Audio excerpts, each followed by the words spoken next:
You're the famous photographer. Are you here for a shoot today? The woman in front of me stared at me excitedly. She, whom I met at the beach during clamming season, seemed to know I was a photographer. Despite being busy playing in the sand with her family of 3, she listened to my story with great interest. It's deeply moving to recall my early days as a photographer, when I struggled to gain credibility and couldn't get any assignments. When I told her I was here for a shoot, she eagerly volunteered to be my subject. But could you please make sure not to show my child's face? She said this, pointing to a cute little girl. The girl, about 2 or 3 years old, looked at us with wide, round eyes. Of course. What about you? As I asked, the father looked pale and darted his eyes around, repeating vague responses. It's understandable, I guess. After all, the father building a sandcastle with the girl is my husband. My name is Sophia.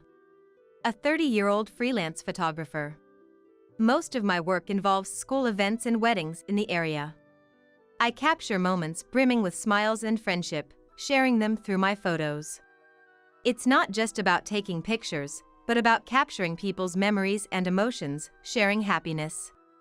Capturing these joyful moments of people is my job and my passion. But my life's shutter stopped in an instant due to an unforeseen event. My husband, Oliver, was a busy businessman. Involved in developing leisure facilities and tourist spots, he traveled all over the country. Though we rarely had time together, the moments we shared were special. Even the briefest times with him, his smiles were what kept me going. I never intended to quit my photography. We promised to support each other, build our careers, and got married. I took the opportunity to work style from traveling around the countries to work from home. Starting with posting landscape and permitted portraits on social media. As virtual galleries and online exhibitions expanded my reach, not just among publishers and peers but also among a general audience, my followers rapidly increased. On social media, where I could do live streams, I began to earn from talking shows and explanations about my photographs. It was fulfilling and enjoyable that I told the backgrounds or discussed techniques sharing my photos. Steadily growing my followers, I balanced outdoor shoots with social media promotions. Oliver was still constantly on business trips. I inevitably spent more time with my in-laws, James and Emma, who showed interest in my social media activities. Teaching them how to use smartphones and social media, we grew closer, and they often tuned into my photos and live streams. Both are wonderful people who ensure my fulfilling days. The company kept me from feeling lonely while my husband was away. However, there was a significant void in our lives. We couldn't have children. Despite numerous tests, it just wasn't happening. As we both wanted kids, we were upset because we just couldn't seem to have a baby for years. And it started affecting us. Oliver, who once supportive, grew tired of the financial strain and frequent hospital visits, and became increasingly discouraged about infertility treatment. At that time, his project enters the climax, so he stays away from home for days, traveling around the countries. It was clear that his focus shifted from our childlessness to his challenging work.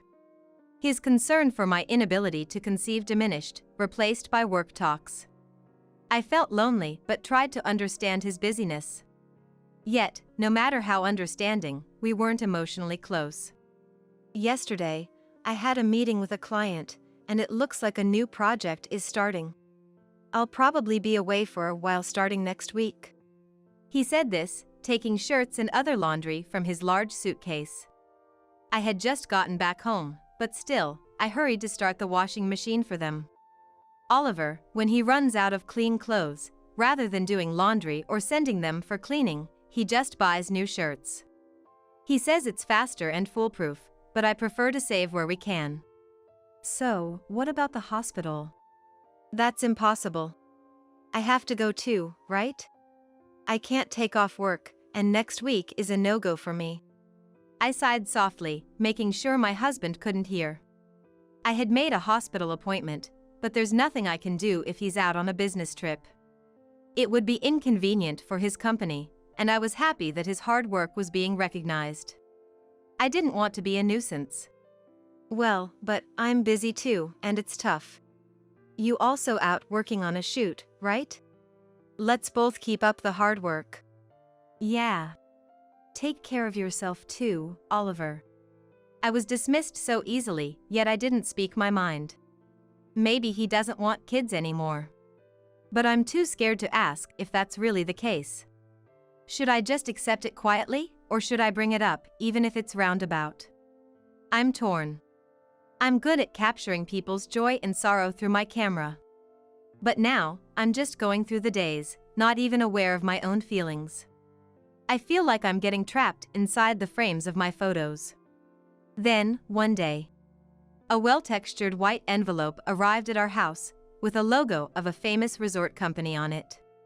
It didn't seem like just another piece of direct mail, so I hurriedly opened it. Inside was a voucher for a stay at a luxury hotel by the sea. And it appeared to be for 3 people. Why was this sent to us? With a sense of foreboding, I quickly went to my husband. Oliver, this came in the mail. Do you know anything about it? Of course, I wasn't accusing him from the start. I made sure to ask in a way that didn't sound confrontational, just casual. He stopped reading his newspaper and looked at me. His expression was blank, but his eyes narrowed slightly, almost glaring. I'd never been looked at like that before, and I couldn't hide the chill in my heart. Oh, that. A colleague couldn't make it, so it was booked in my name. It's nothing weird, so give it back. He reached for it. Without saying a word, I handed over the envelope and tickets. Oliver snatched them from me. But when he saw the name on it, he looked back at me, clearly annoyed this time. This is addressed to me, right? Don't open my mail without asking.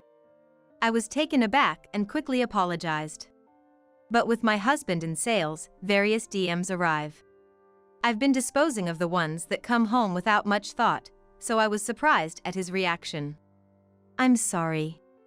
I didn't know if it was direct mail, just wanted to check. I'm here today, you could have just asked me. He took the envelope to his room, and I couldn't ask any more about the tickets.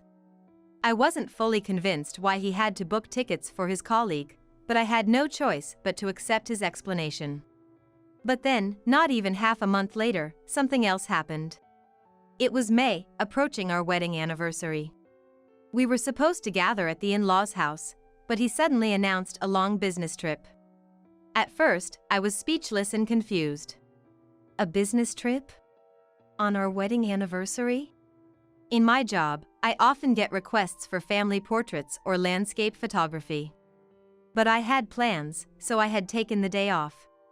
Normally, a regular company, including Oliver's, would be off on Memorial Day.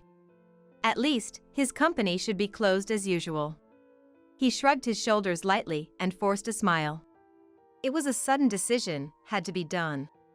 I can't help but work through the holiday, so please go to the gathering for me. I know he's proud of his job and has been serious about his career since before we got married. But gradually, I find myself less convinced by his reasons for work and business trips in those casual moments. In the end, he just pulls along his favorite suitcase and leaves for work. Although they were angry at his attitude, because his call was so late that it was close to our wedding anniversary, they tried to make me comfortable. Sorry for making you free up your schedule in vain. I'll give Oliver a strict talking to next time I see him. Emma said that, but all I could do was give a wry smile. Originally, we were supposed to stay a few days after getting together. Oliver was the only child for them. I was told it would be sad if I left early, so I decided to stay a few days after our wedding anniversary as planned. I brought my camera and took pictures of them doing housework and everyday life, and scenes I usually don't focus on. I spent time thinking about shooting plans, but part of me felt the void of Oliver's absence. For work and a change of pace, I decided to visit the coast one station away. Around Memorial Day, the beach is busy with people clam digging and families enjoying their time. Some opened colorful beach umbrellas, enjoying walks and sunbathing. I walked along the beach with my camera around my neck. Suddenly, I stopped, noticing a family building a sandcastle. I paused at a familiar voice. I was glad I wasn't holding the camera in my hand. I thought that right in front of that scene, I wouldn't have been able to keep from dropping something. There was Oliver, with a young woman and a toddler, surrounding a sandcastle.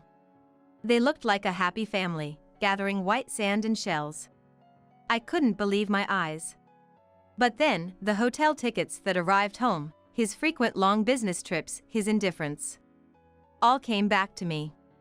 It would have been an ideal family scene for a photo shoot if it were a work assignment. But I couldn't believe my own husband was in it. The toddler, maybe 2 or 3 years old, seemed to match the time when I felt Oliver drifting away. He already had another family. Whether his real child or not, my intuition as a wife told me there was a blood connection. I felt like a glass frame in my heart was shattering. The photo inside that frame was supposed to be full of our happy smiles. I decided to speak up. Not to Oliver, but to the woman playing with the toddler. The woman, wearing a large straw hat, looked surprised as I suddenly spoke to her. I managed a smile and apologized for the abruptness. Then I pulled out my business card, explaining I'm a freelance photographer. My card only had my professional name, but also included my social media contact details. The woman looked interestedly at the card, then started searching for me on her mobile phone. Meanwhile, Oliver, fully aware of me, stared frozen at a point on the sand. "Would you mind if I take a photo of your family? I sometimes do live streams showing photography tips." "What? Sophia, I know you. I follow you. You post tips for mobile photography, right?" She was excited, unaware of my situation, happy to be approached by a minor celebrity on social media. I was surprised she was a follower, but her enthusiasm seemed to extend to agreeing to a live stream as well. When I boldly invited her, she was all in before I could finish. "Of course!" exclaimed, overjoyed. I felt guilty for deceiving, but my goal was to somehow document the other family Oliver had. "Can you teach me some photography tricks for mothers? Oliver, you're okay with that, right?" Oliver, caught off guard, was in a panic. I could tell he was desperately trying to avoid looking at me and thinking of an excuse. "Maybe we shouldn't, show faces. I do model for brochures, Oh, could you make sure not to include the child?" Later I learned that the other woman, Amelia, was a model he met through his company's PR work. Of course, I agreed, carefully adjusting the mobile phone camera to keep the child out of the frame. I set up for immediate streaming, and started a live broadcast under the guise of teaching Mother Amelia. With the child out of the picture, Oliver, who was attending to her, became the center of the screen. His strange smile was interpreted positively by viewers, quickly spreading as him being cute but nervous. After the live stream, I thanked them and left. But it wasn't long before Oliver chased after me and stopped me. He had left Amelia and the child behind. I just asked him, "What are you thinking?" But he just stood there, sullenly silent. Probably, being with Amelia was awkward, so he ran to me. What did he intend by stopping me? Finally, he spoke. "Sophia, please understand." How can I understand without a proper explanation? Well, I can guess after seeing. But I had no choice. I had a child with her before we had one. It's fine. Amelia's family is wealthy, and she said she doesn't need to marry me. Oliver finally confessed the truth, defiantly. I couldn't believe a young woman who got pregnant would say something so convenient. Probably, she knew he was married. "I wanted a child. But you couldn't have one. She is nice and honest, and the child is adorable, looks just like her. But that doesn't mean I've come to dislike you or hate living with you."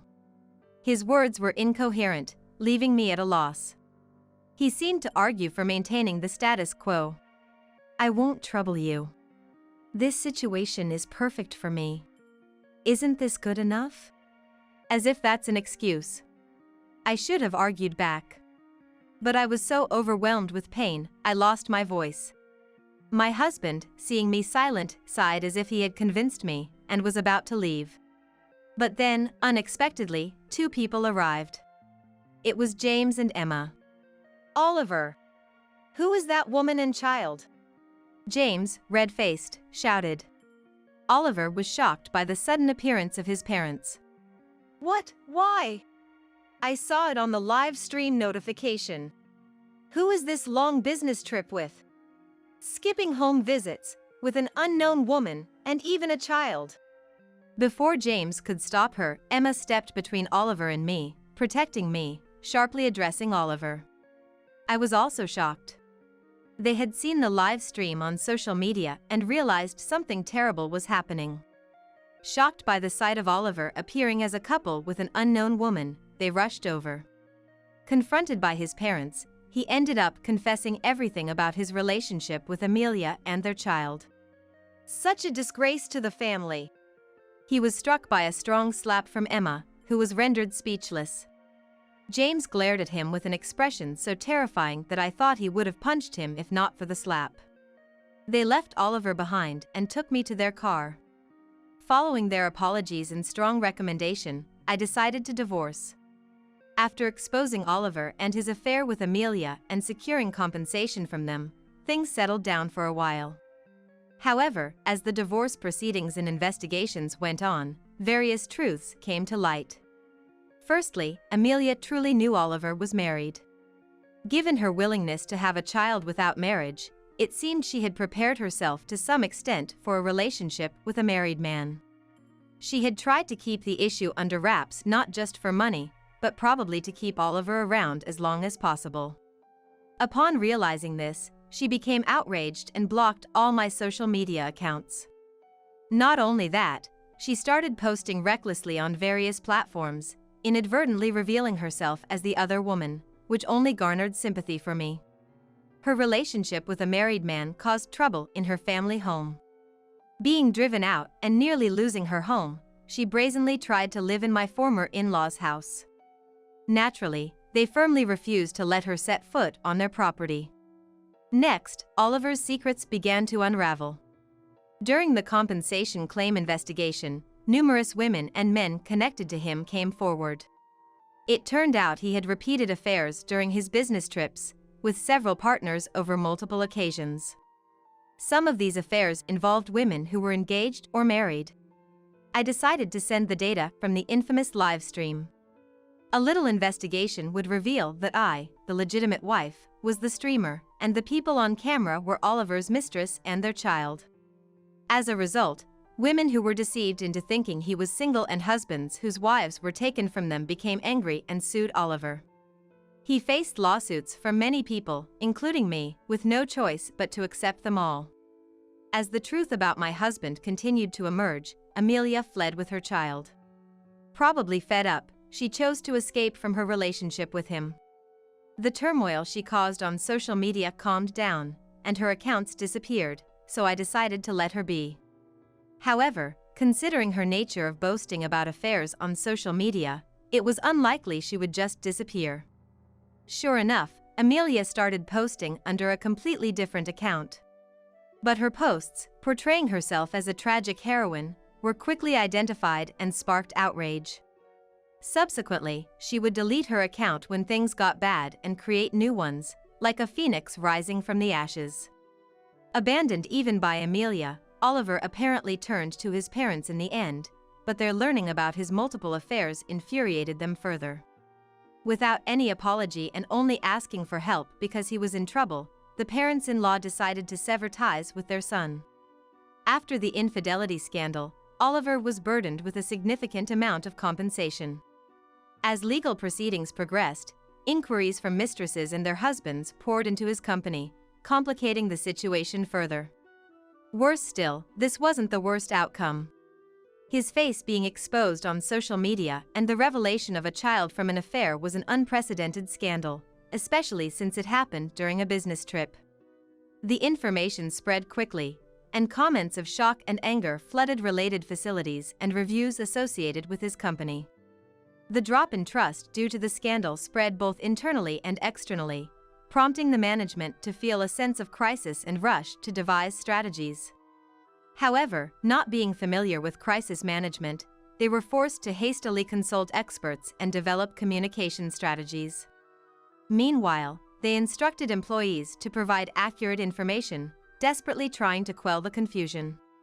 The scandal led to numerous inquiries and criticisms from both inside and outside the company, rapidly tarnishing Oliver's reputation.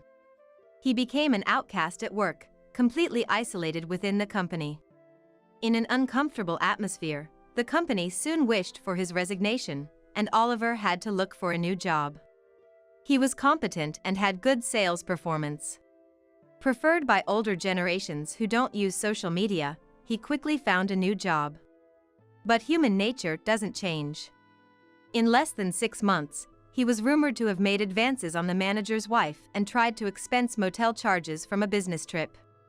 He was fired and, even after joining new companies, kept causing troubles in his relationships and getting dismissed. After repeating this cycle, he is now hopping from one industry to another, being driven out from everywhere. Meanwhile, I maintained a relationship with my parents-in-law even after the divorce. Thanks to their care, I have been living peaceful days. It's because of their support that I was able to start anew after my relationship with Oliver ended. For a while after the divorce, I found it painful to take photos of children. Even though they got hurt betrayed by their son, they made an effort to show their good relationship and supported me. They helped me realize that my relationship with Oliver wasn't everything about marriage. They cared to give me the strength to believe again. One day, I captured a photo of my parents-in-law talking peacefully. I plan to feature this photo in my next online photo exhibition. They were quite embarrassed, but I think they'll be happy in the end. I'm Vivian, 27 years old, and a pregnant woman about to give birth soon. My husband Bobby is 3 years older than me, a bit selfish, but I've always relied on him as I'm indecisive. However, being pregnant made me realize that boyfriends and husbands are different, and so are husbands and fathers. As a boyfriend, I appreciated him taking the lead, but as a married couple, it felt different. He just wouldn't listen to others. Whenever I gave an opinion, he would negate it, insisting he was always right. And now, as I'm trying to change into a mom, he still hasn't quite become a husband. He seems to hold the reins in our relationship. His values are, frankly, quite outdated. Sure, some couples work well that way. I've heard that was how it used to be. Husbands would earn a lot, allowing wives to focus solely on housework and childcare. But his salary isn't something to brag about. In fact, I was earning more before my maternity leave. I kept quiet about it though, to avoid upsetting him. He spends as much as he has, so we still keep our savings separate. I've been saving bit by bit, so I can manage the expenses even during maternity leave, something he doesn't seem to grasp. He probably thinks he's supporting me with his income alone. Likely, it's the influence of his parents. His mother has always been a housewife, with his father as the sole earner. That's fine. Both of his parents respect each other. I got that impression when I met them. A wife supporting her husband, and a husband supporting his wife, made it work. In our case, Bobby seems to look down on me. I don't mind him emulating Fael, but I wish he'd learn how to treat his wife as well. When Emael, Wallace, gave birth, Fael supported her as best he could and was proactive in childcare. Even at our first meeting, they seemed like a great couple, the kind I wanted us to be. With my due date being around Christmas, I wonder whether we should go to the in-laws' house. Then, an incident occurred at the end of the year, just before giving birth. In the afternoon, Bobby called from work.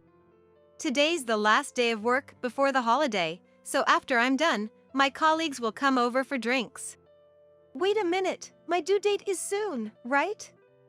You can't predict when the baby will come, at least go out to drink somewhere else. Faced with this unbelievable suggestion, I was at a loss for words. What? Are you trying to annoy me? I've already told my colleagues. Don't embarrass me. You always said, don't bring anyone over at the last minute. I told you first thing in the morning. Mom said she gave birth to me 2 days after her due date, and my sister was born a week late. So, a due date is just a guideline. That varies from person to person. Sure, a due date is just a prediction, but we need to be cautious around that time. That's exactly what Wallace said when I announced my pregnancy. But she also said, it would be so much easier if babies would just listen to us before they're born. Bobby, apparently not paying attention to that, continued after a click of his tongue. So, I'll stay home when the due date comes. Don't use pregnancy as an excuse to tie me down. I didn't see your messages today, so clean the house by the time I get back. It was messy when I left this morning. Don't embarrass me, and prepare food and drinks, okay? Remember to keep your promises. Wait, I'm pregnant. I can't even clean up. Remember I asked you to do it yesterday? The mess was because you didn't clean up. He seemed to recall and then got angry. You're a housewife, right? You're being supported, so don't make me do housework. Just do it already. Saying that, he hung up. The mess he was referring to was actually made by him yesterday. He had brought colleagues home just before returning once before. I did ask him to inform me in the morning, but I never expected him to do this, especially not so close to the due date. My belly weighs about 3 kilos now, putting pressure on my organs. You wouldn't understand unless you've been through it. I didn't understand until I got pregnant. My sister-in-law, who's already had a baby, keeps in touch frequently. I feel blessed to share these hardships with her. Wallace reminisces about the past and brings things I need, and Fael helps out too. The in-laws' house is really nice. The baby in my belly, perhaps worried about me, kicks me repeatedly. It felt like a sign not to comply with his demands. So, I called his office. The person who answered passed the call to him. Hello, Bobby?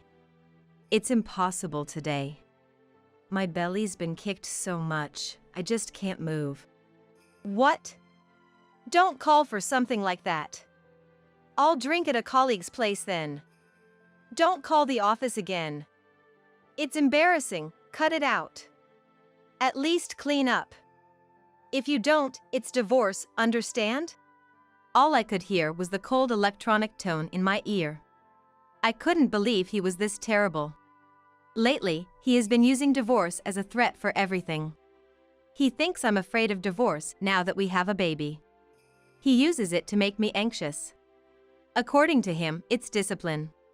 The only reasons I haven't divorced him are the possibility of change after the baby's birth and the in-laws' presence. How can someone from such a good family turn out like this? Knowing Sael, it's definitely not the parents-in-law's upbringing. It must be his friend's influence. At our wedding, one of his friends said, "Keep your wife in check." After that, he started acting more arrogantly towards me. Since the wedding, he has been acting even more bossy towards me. Just then, the phone rang at the perfect time, and I answered it. Hello, Vivian, how are you feeling? Wallace, it's not my body, it's my mood that's terrible.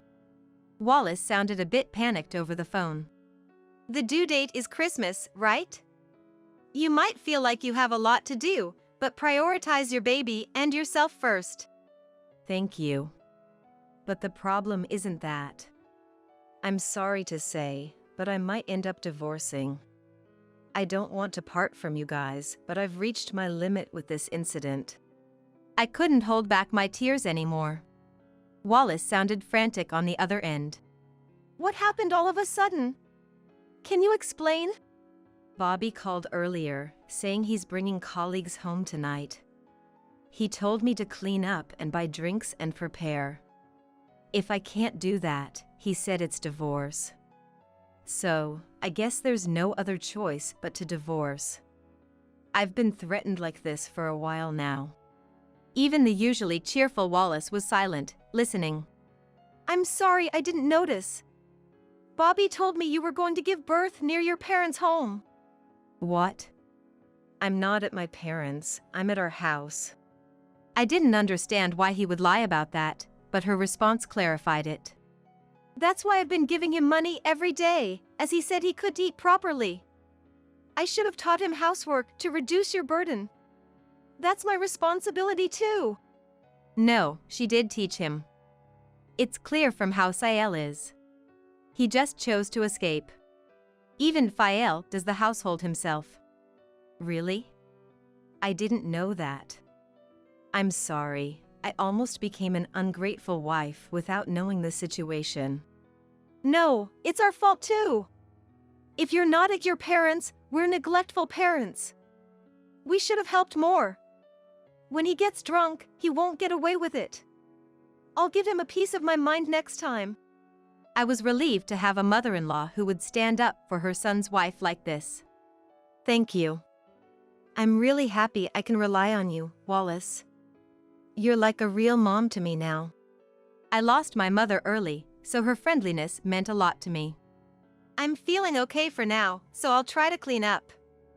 I'll order the drinks for delivery and take a break once it's done. Don't push yourself too hard. If anything happens, I'll come right away. After I finished cleaning and was taking a break, he came back home. The party was mostly his colleagues being considerate, but a drunk Bobby started giving orders. Hey, we're out of drinks, bring some more. As he said this, a colleague went to get them, but that only made him angrier. Don't use my colleague, you've embarrassed me again. His colleagues, looking disdainful, soon said they had to leave. Fortunately, it was the holiday season, so there were plenty of excuses. As they left, he passed out, and I saw them out. One of them apologized profusely as they were leaving. We heard you were pregnant, but didn't expect you to be at home. Please take care of yourself. And stopped me as I tried to follow them to the door. After that, I don't remember much for a while. Later, Wallace told me she couldn't get through on the phone and found me unconscious when she arrived. She had called an ambulance in a hurry. I regained consciousness on a hospital bed. Still feeling weak, I decided to keep my eyes closed and rest a bit. Just then, the door to the hospital room opened. What the hell, you're sleeping soundly. I rushed here for nothing. The house is still a mess, nobody's there, and I get a message to come to this hospital? You've embarrassed me in front of my colleagues. It's definitely divorce now. In fact, wake up already, I need you to sign the divorce papers. The juniors were disgusted with you.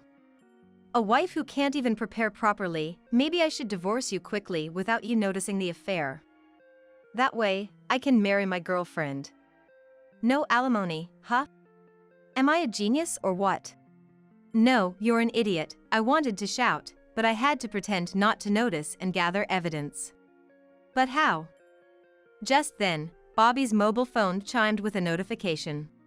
He looked puzzled. Why am I getting a message from Vivian?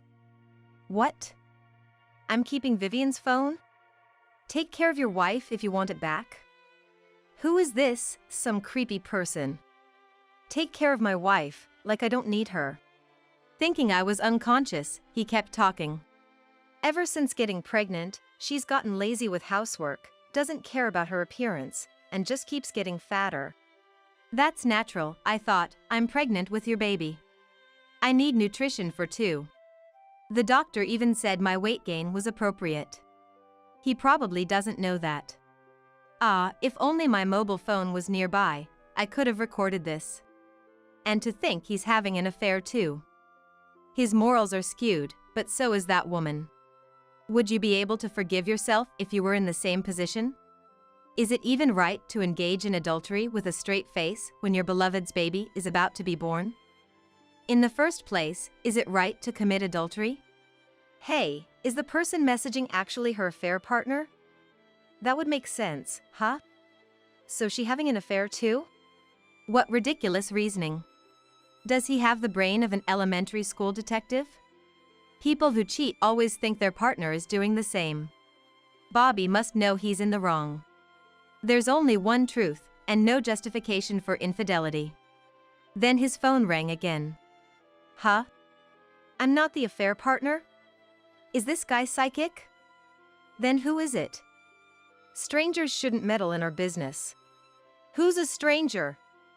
This is a family matter. The door opened, and Wallace barged in. What? Why's Mom here? Why wouldn't I be? I sent the message. Bobby seemed flustered by this unexpected visitor. No way, you came all the way from home? I didn't think you would be here, let alone have Vivian's phone.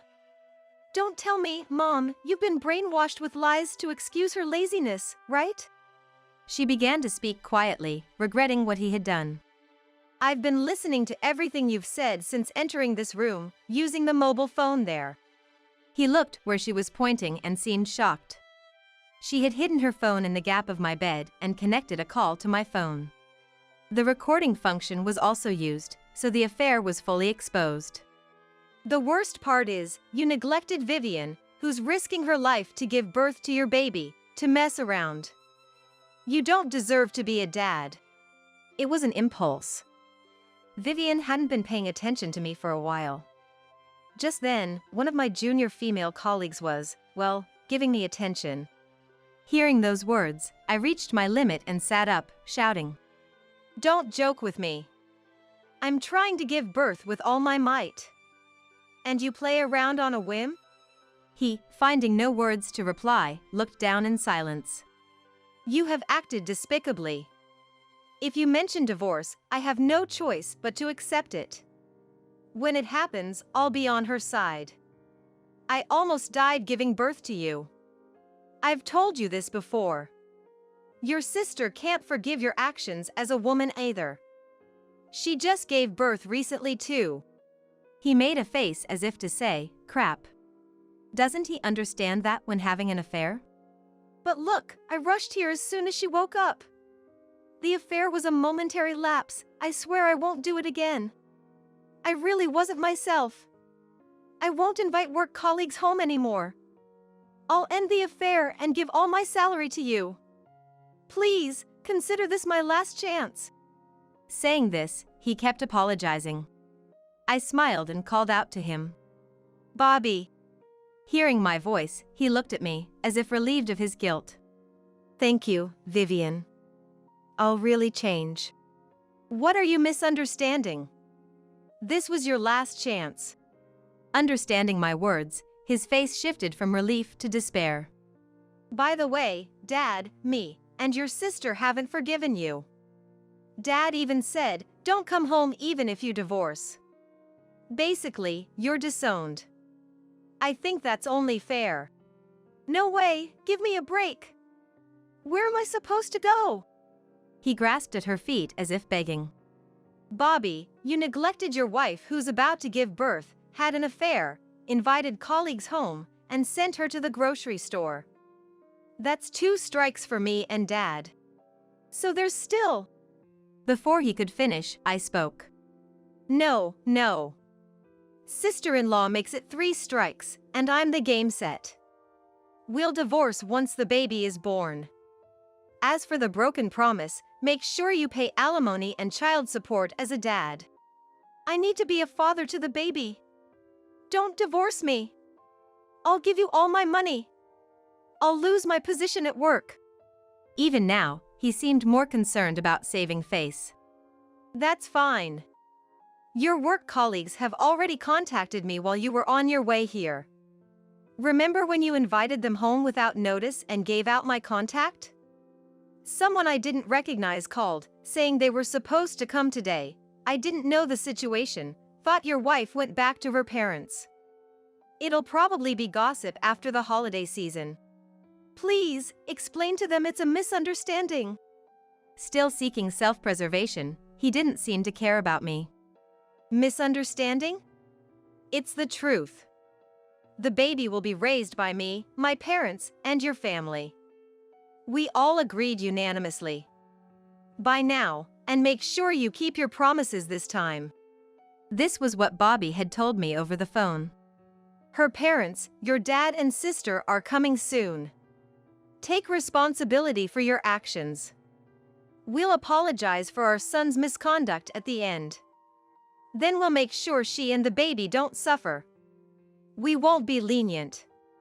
We'll front the money, but this isn't for you, it's for her. Work hard at dad's friend's workplace to pay it back. You won't be comfortable at your current job anyway.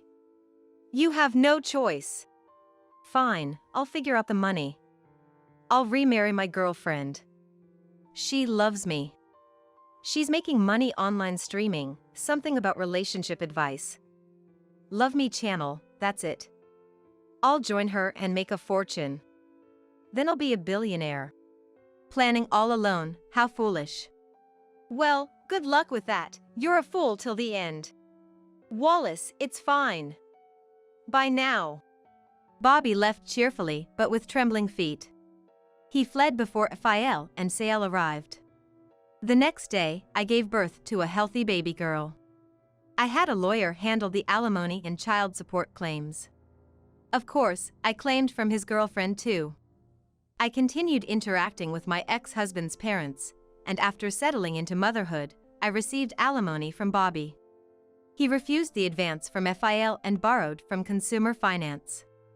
And it seems, from shady places too. He thought he could repay quickly with his girlfriend's earnings. But reality isn't so sweet. His girlfriend left her job after their relationship became known at the company, making things awkward. The incident of him drinking at home spread around his company, and he quit. His last hope, the streaming, leaked somewhere, and the channel disappeared due to the affair despite being about relationship advice. Doing bad things doesn't pay off. Who leaked it? Sael was giving a thumbs up, but it must be my imagination. If he hadn't mentioned the channel name, maybe it wouldn't have gone this far. In the end, he couldn't pay back and is now missing. My daughter and I will surely be lovingly raised by two wonderful families. One day, as the end of the year was approaching, I received a panicked call from my son's stepdaughter, Aurora, urging me to come to their house immediately. I drove to my son's house, a place I hadn't visited for a while. Just then, Grace? Grandma! My granddaughter Grace, sitting on the concrete steps of the entrance, was hugging her knees, looking cold in her school tracksuit. What's going on? Why are you out here in such light clothing? And where are your mom and dad? They went on an overseas trip with my sister. What? Anyway, get in the car. You're freezing.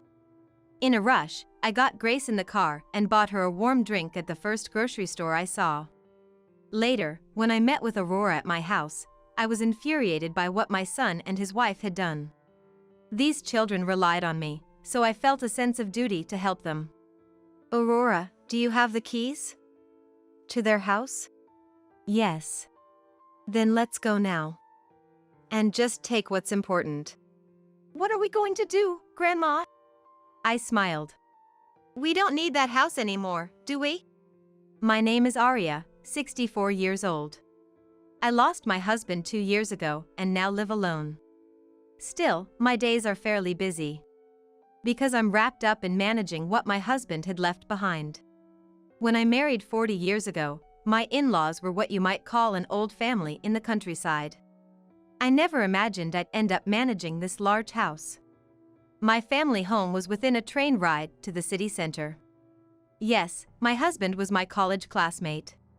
We got married right after graduation. I moved to this unfamiliar countryside, relying solely on him. I was surprised to see my husband, who until then had been a mere student like myself, suddenly being treated as the son and heir of a prominent local family. Karen, my mother-in-law at the time, thoroughly instilled in me the importance of treating one's husband with due respect. Her words were the law in this area, and although it was frustrating, I understood and complied. Thanks to that, even now, with no one left, I'm still treated with a certain respect as the manager of this house and land. I got married at a time when ordinary people were yearning to move out to the city center. Back then, I was seen as an oddity for coming all the way to the countryside. Karen probably gave me strict training to quickly dispel such views from the locals. And then, we had a child soon after our marriage.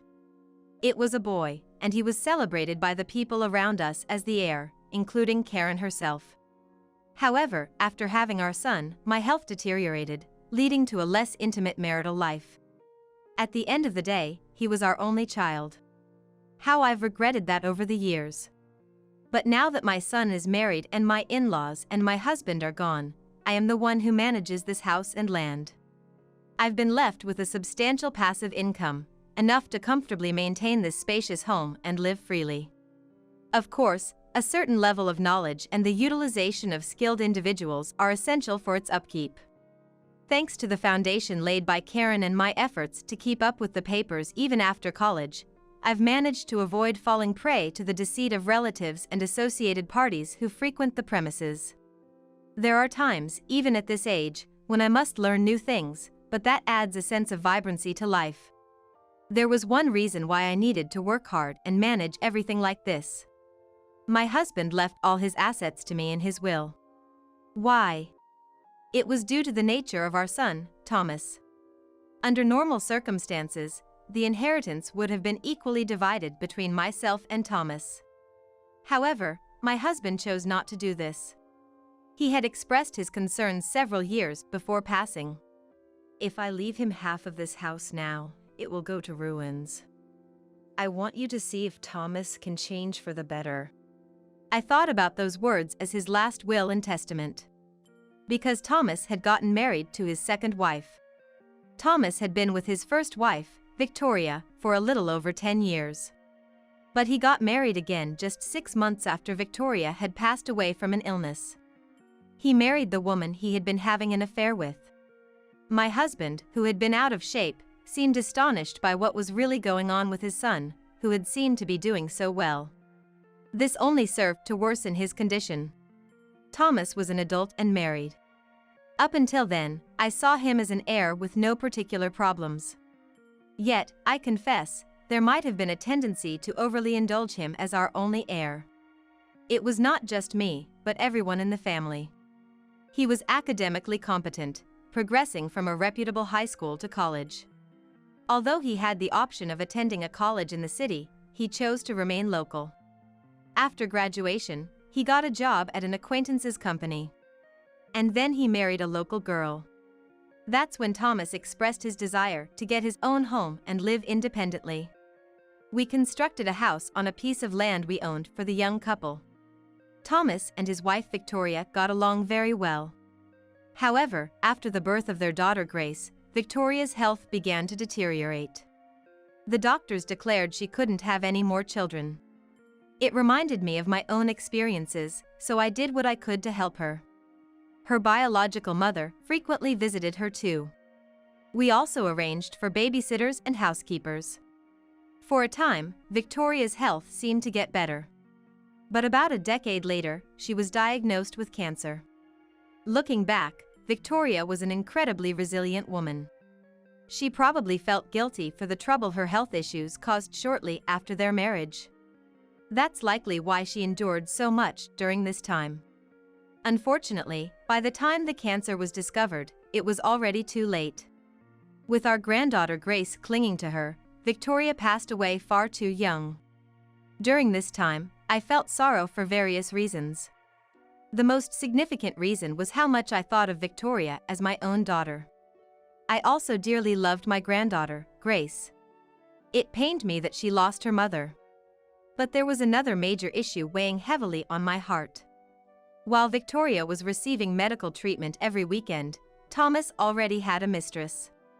Perhaps that's why he hardly ever visited her. After Victoria's death, Thomas remarried in less than 6 months.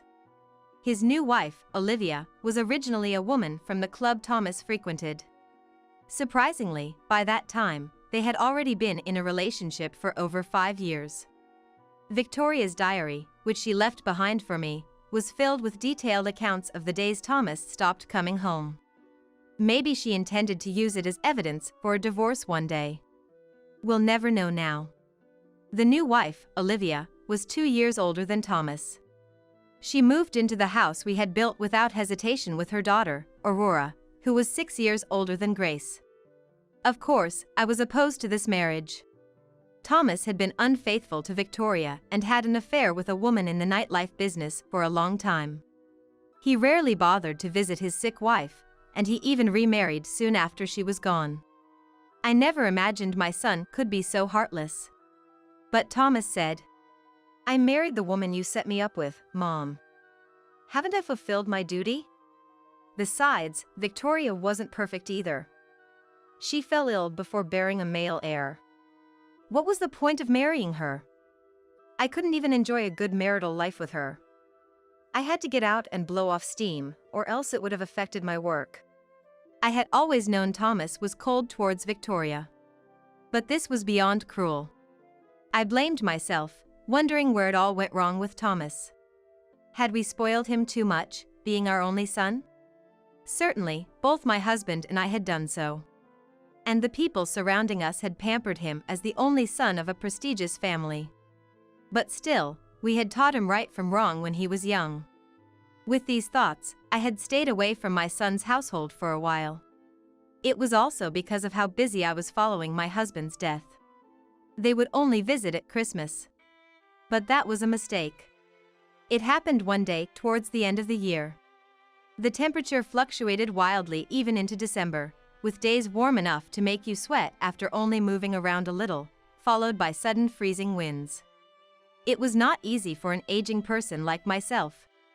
Nevertheless, it was the end of the year.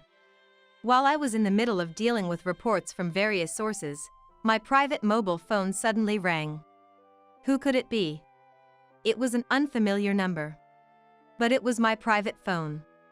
Not many people knew this number. I decided to answer. Excuse me, are you Grace's grandmother? It was a young woman's voice. Grace's, yes, I am. And you are? I'm sorry for the sudden call. I'm Aurora. It was Olivia's daughter. Why was she contacting me?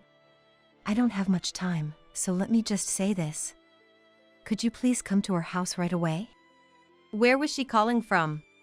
The background noise was quite loud. Excuse me? What's going on? I understand it's hard to earn your trust, seeing as I'm the one calling you. But there's no time. I'll explain later. I'm sorry. With that, Aurora ended the call.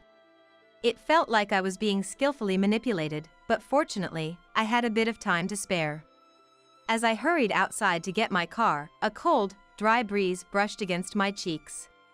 I suddenly remembered that today was colder than yesterday. I drove to my son's house, a place I hadn't visited for some time, and parked in the driveway. It had enough room for 4 cars, but there were only 2. Were Thomas and the others there? With that thought, I got out of the car and headed towards the entrance. Just then, Grace? Grandma! I rushed over to her.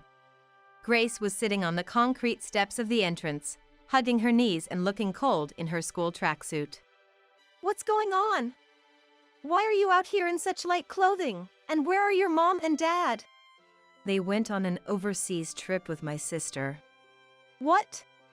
I felt something was off when I heard those words. Anyway, get in the car. You're freezing. In a rush, I got Grace into the car and bought her a warm drink from the first grocery store I saw. She must have been really cold. She carefully warmed her hands before slowly opening the lid and taking a sip.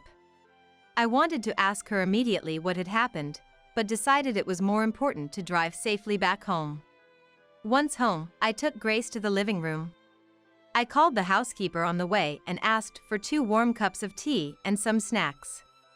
The moment we entered the room and Grace felt the warmth, she looked relieved, and that gave me a really bad feeling. Feeling better? Yeah. Her response, and her whole demeanor, seemed younger than I remembered. She should be a growing girl at the age of 14. Even when she cried by her mother's sickbed, her wrists seemed to have more flesh on them. Wrists, hands? Grace, what happened here? Upon closer inspection, Grace's hands had severe chapping. I remember kids sometimes had that when I was young, but it's not something you see often nowadays. Oh, this started last year. It looks painful. Are you using any cream? No. I don't have any cream. I think it's from using hot water for bathing, washing dishes, and laundry. What? No housekeeper lately? Dad made her leave. Said it costs too much, so he told me to take on her job. What about your mom? Olivia? She's busy with lots of stuff, and Dad doesn't like it if her hands get rough. And your stepsister? My sister is. I stopped her. Did they tell you to call her that? Grace nodded silently. Dad told me to call her that when we're outside. At home, I call her Aurora. I prefer that too. All right, then let's go with that. Okay. And Grandma, that person isn't my mom. She told me to call her Olivia. I don't want to, but if I don't, she hits me. Grace said with a bitter smile. What does that mean? What had been going on in that household while I had been staying away? Eventually, after eating about half of the cake brought to her, Grace suddenly seemed to remember something. She reached into the pocket of her tracksuit and pulled out a mobile phone. It looked like the kind a grade schooler would have. Grace used it and began typing a message. What are you doing? Aurora told me to message her when you arrived, Grandma. She did. Yes. Aurora bought me this phone.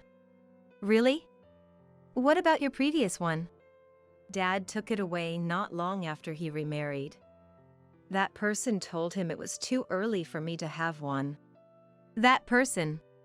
She must be referring to Olivia. Didn't your dad say anything? Grace shrugged her shoulders and frowned. Dad doesn't know anything about me. I couldn't get in touch with my friends for a while, so Aurora bought me this phone, saying she's sorry it's not the latest model. She also told me to make sure she'll never find it. Make sure she'll never find it. Who is she? It's Olivia, who had taken away the previous phone. Oh, Grandma. Aurora messaged back. She's on her way here from the airport. Really? Wasn't she supposed to be on a trip abroad? She said she'd pretend to go and come back, so she told me to wait. She said she'd slip away somehow. What exactly was going on between these two? At that moment, all I could do was wait. Aurora arrived at our house 3 hours later, after taking multiple buses. It's a provincial city, after all. Even if she came straight from the nearest airport, it would take a considerable amount of time. I'm sorry, Arya. Thank you for picking up Grace after such a short and sudden call. Aurora apologized deeply. Aurora. Her tone was clear and firm. Her gaze was unwavering. I thought to myself that although this girl looked flashy like Olivia, she seemed well-grounded. So what's with those two? Going on a trip abroad? They had been talking about going with the three of us for a while. But I wasn't sure what would happen there, so I pretended to get sick to get away. They planned to spend 3 weeks abroad, going all the way from Italy to the UK. 3 weeks? What about their jobs? This story seemed even darker than I had anticipated. And it seems like my mother was planning to hand me over to that man during this trip. What do you mean? Exactly what I said just now. That man had his eyes on both my mother and I from the beginning. Oh, my goodness. Hey, it's true, Grandma. Grace interjected, clenching her fist and sitting next to Aurora. I saw Dad insisting Aurora join him when I was done cleaning the bath many times. She always managed to brush it off as a harsh joke, but Dad would click his tongue and yell at me to go away when I was wandering around nearby. No, it's because of Grace that it didn't get any worse than that. I was always worried that Grace would get hurt. But I can't imagine what would have happened if she wasn't there. What on earth was going on?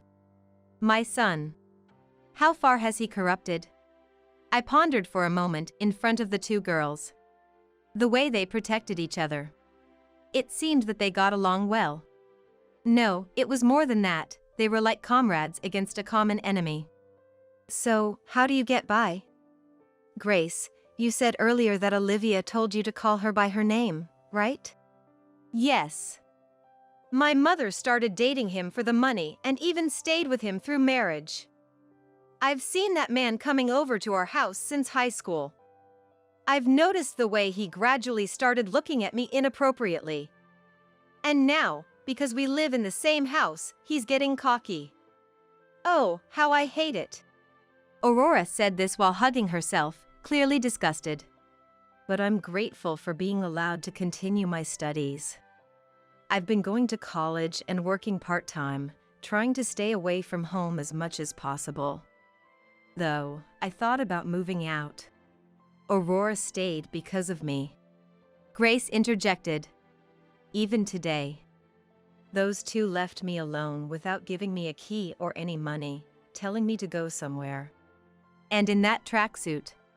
The wind would make her feel even colder. The sight of her waiting there, hugging her knees. I waited because Aurora told me to. Until those two boarded the plane and it was clear they weren't coming back. So, that's why you called? Yes. I was right by their side until just before their boarding time. But if I had left Grace alone, she would have caught a cold. So I made a call when they weren't looking. I knew she was still cold, though. I'm sorry.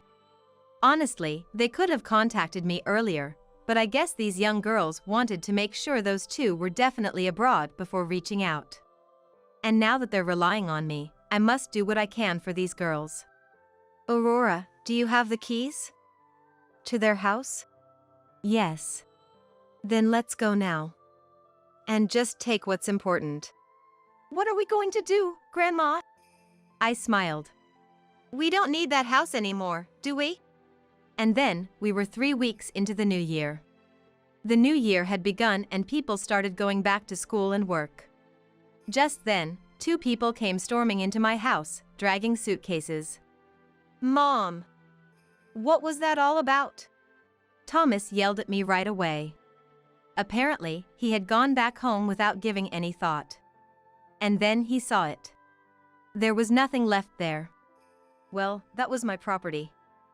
I thought it was useless, so I had it demolished and the land sold. Oh, your belongings are in this storage room. Right after that incident, I had contacted a real estate agent and a demolition company I knew well. When they learned of the situation, they immediately took me up on my offer. I tossed the keys to the storage room at Thomas. The 2 of them missed, and a small clang echoed in the entrance. Don't mess with me, Mom! That was my house! Oh, why would you think that? Huh? What do you mean? Thomas, you seem to be mistaken.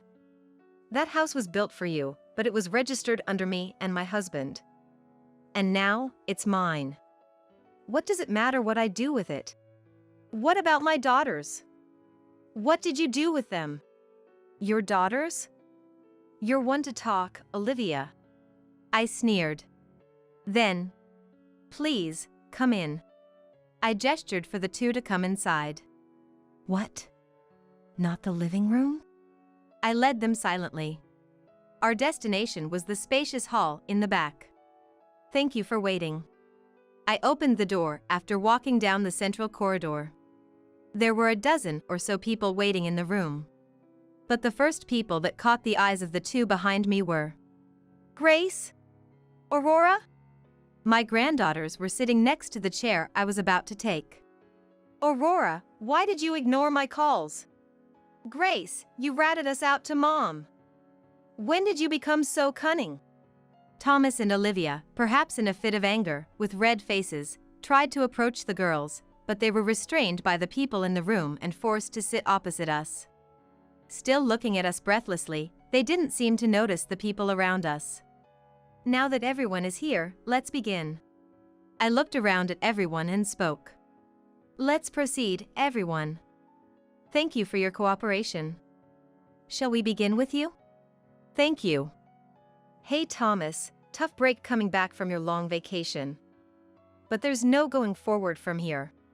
At that voice, Thomas was startled and turned to his left. Sir! The managing director spoke in a calm voice, but his eyes weren't smiling. I never thought you'd actually apply for a 3-week vacation. I hoped you'd quit such bad habits by now. Thomas shrank under the low, commanding voice.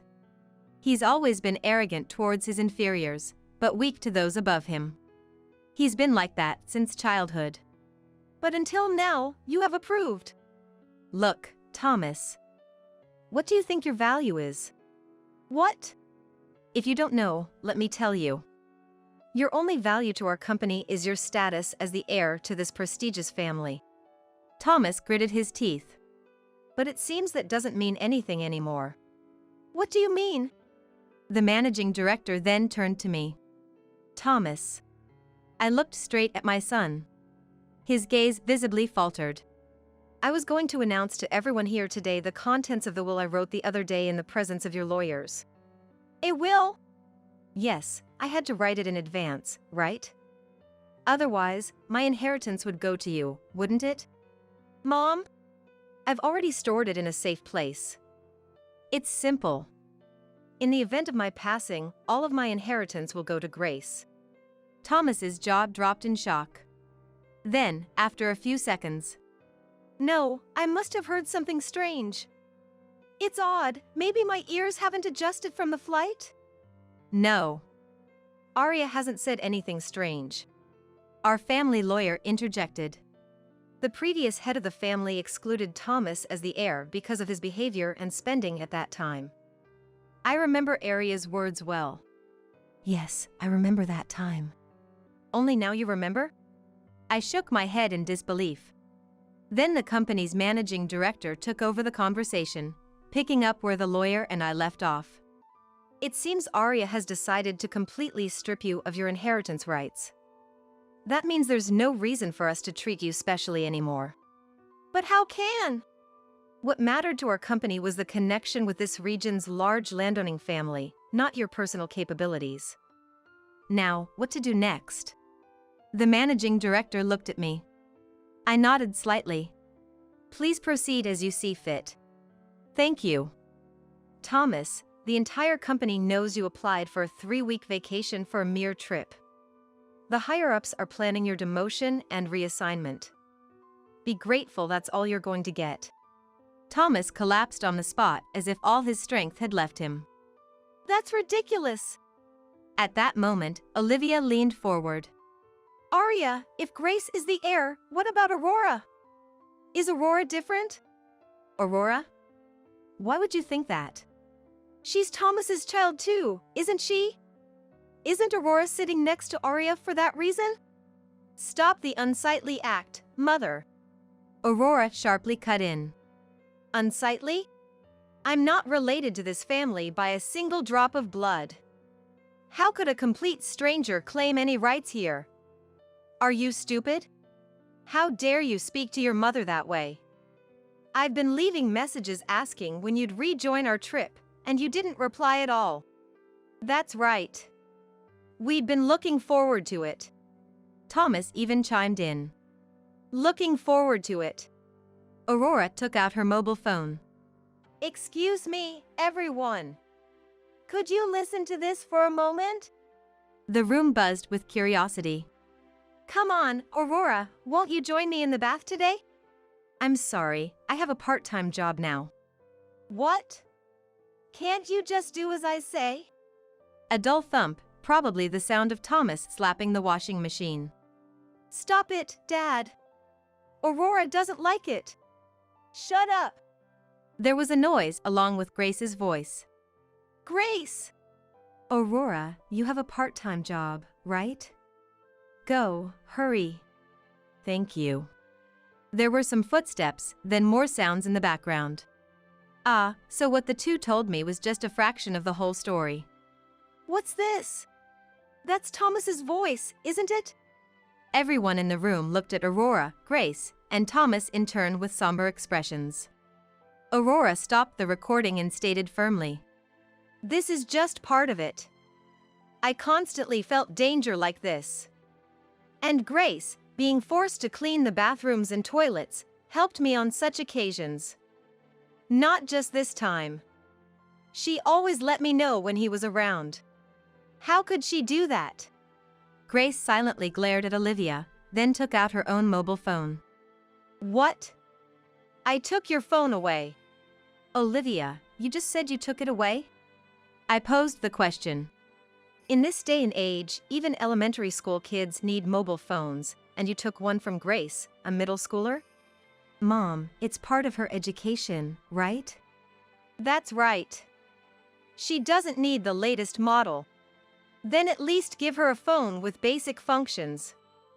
Nowadays, even going out with friends seems to require exchanging messages, and you get news from school too, right? Do you two even pay attention to notices from her school? Huh? I'm busy, you know. Do I look like I have time to attend her school events? What keeps you so busy? Aurora chuckled. What's that, Aurora? Mocking your parent like that. Well, your busy has always been about deceiving men, hasn't it? What? Thomas's gaze turned towards Olivia. Sorry to keep you waiting. John, please come in. Aurora called out loudly. The door opened, revealing a man slightly younger than Thomas and his wife, and another man in a suit. What? Olivia's expression changed drastically. It's been a while, Olivia. I never thought you'd end up in such a place. After all, you cost me everything.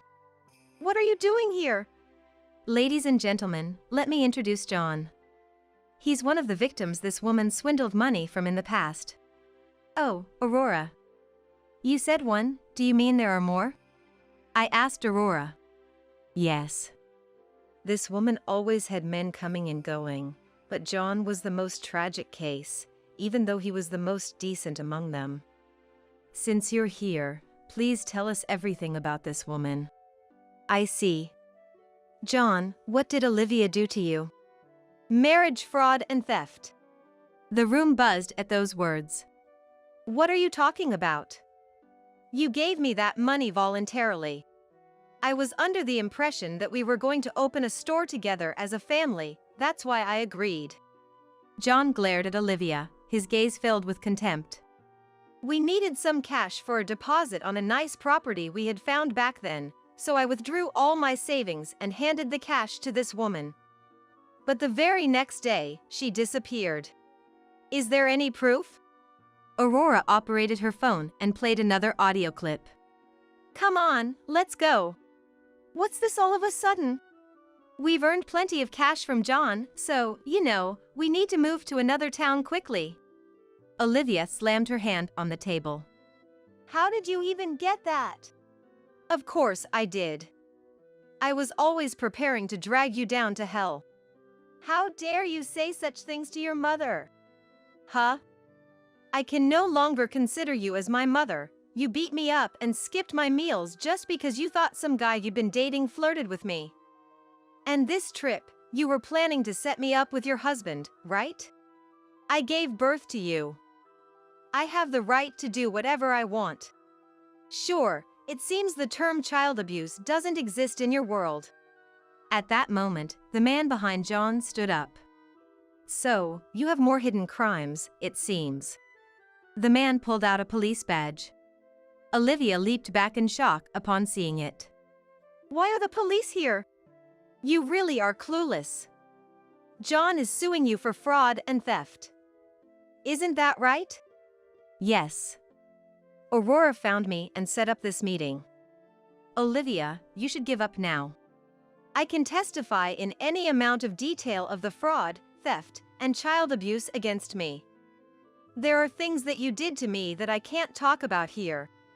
I heard Grace swallow nervously.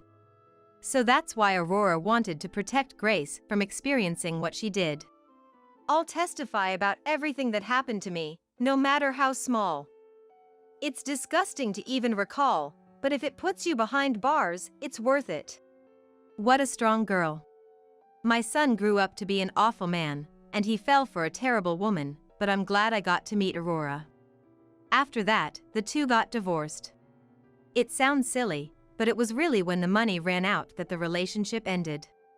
When Thomas visited Olivia at the police station, they just hurled insults at each other. Yes, Olivia's deeds gradually came to light with the audio data and photos Aurora had been collecting, and more crimes surfaced. The child abuse Aurora suffered was as horrid as the police suspected, so they told me after their interviews. Hearing that, I resolved to do anything I could for Aurora. But she insisted she just needed help finding a job after graduation. So, I decided to arrange an excellent job for her. Thomas was demoted and transferred at once, as the managing director had said. To a regional branch, no less. On top of that, he became a section manager. It seems it was too difficult to demote him from a head of department to a regular employee. So, they placed him where he could do the least harm. In a region he had never been. In the end, it was this land of ours which we had protected that ruined my son. As a mother, all I can hope for is that he becomes somewhat decent in the outside world. Not that I expect much. As for us, the sound of children every day is such a joy. Now, this spacious house is home to me, my granddaughter, and her stepsister. The job I arranged for Aurora is to work alongside Grace, who will eventually inherit this house, serving as her assistant. This way, there is no dependency. If Arya says it's necessary, I'll acquire any qualifications needed. With such a strong girl by her side, I'm confident that Grace's future is secure. However, no matter how resilient Aurora is, there might be times when the past abuse haunts her. For the time being, I'll support these two. I need to remain in good health in order to do so. Thomas became the black sheep of this family because I was reluctant to abandon my own son. And there was also that parasitic woman. From now on, I want these girls, who worked so hard to eliminate them, to enjoy the life that they deserve for their age. Stop leeching off me, you useless thing. For over 20 years, I believed I had devoted myself to my husband, Thomas. Yet, this is what Thomas really thought of me. I wasn't leeching off him. I was merely devoted to him. But I can't put these thoughts into words. As my strength drains away, Thomas continues. Now that Richard is a working adult, you've got no reason to leech off me, right? But... Quiet. I don't want to hear your excuses. Thomas raises his voice. Oh, I can't do this anymore. My feelings will never reach him. At that moment, I hear something snap inside me. It's the sound of the thread of love that connected our hearts, breaking. At the same time, my feelings for him begin to fade. We were husband and wife until just now, but now he feels like a stranger. He had been using me from the start. He never loved me. Otherwise, he wouldn't blatantly cheat and try to kick me out. I don't care what happens to such a man. No, I must bring him down thoroughly. With my mind made up, I lift my face and stare intently at him. My name is Elizabeth. I'm a 50-year-old housewife, married to Thomas for 25 years. Our son Richard, born a few years into our marriage, graduated from college and started working this year. Now my childrearing days have come to an end, I can finally do what I want. That's what I'm thinking now. But there's one problem. It's my relationship with Thomas. He is neither a good husband nor a good father. In fact, it's hard to find anything good about him. He cheats, and he doesn't properly contribute to the household expenses. Please, at least bring in enough for the living expenses. Huh? Don't get cocky when you're living off me. That's always his response. Maybe it's hopeless. Should I consider divorce? Lately, I've been thinking about it more and more. But I can't easily bring myself to mention divorce. The truth is, his father, Joseph, who is currently hospitalized and in poor health, entrusted Thomas to my care. I have to be grateful to Joseph and bear it as long as I can. His words can't be ignored. But the desire to divorce is strong. Caught between these conflicting emotions, I find myself reminiscing about happier times before our marriage. The trigger for that past happiness was a misfortune that befell my father, David. My family runs a small eatery. My father was in charge of cooking, and my mother served the customers. Needless to say, the food was delicious. But my father was incredibly bad at business. His dream was to feed delicious food to the customers. As many people as possible. A noble idea, I think. But that was the only thing he focused on in running the eatery. So he doesn't really think about profitability. Profit didn't matter as long as the customers were satisfied.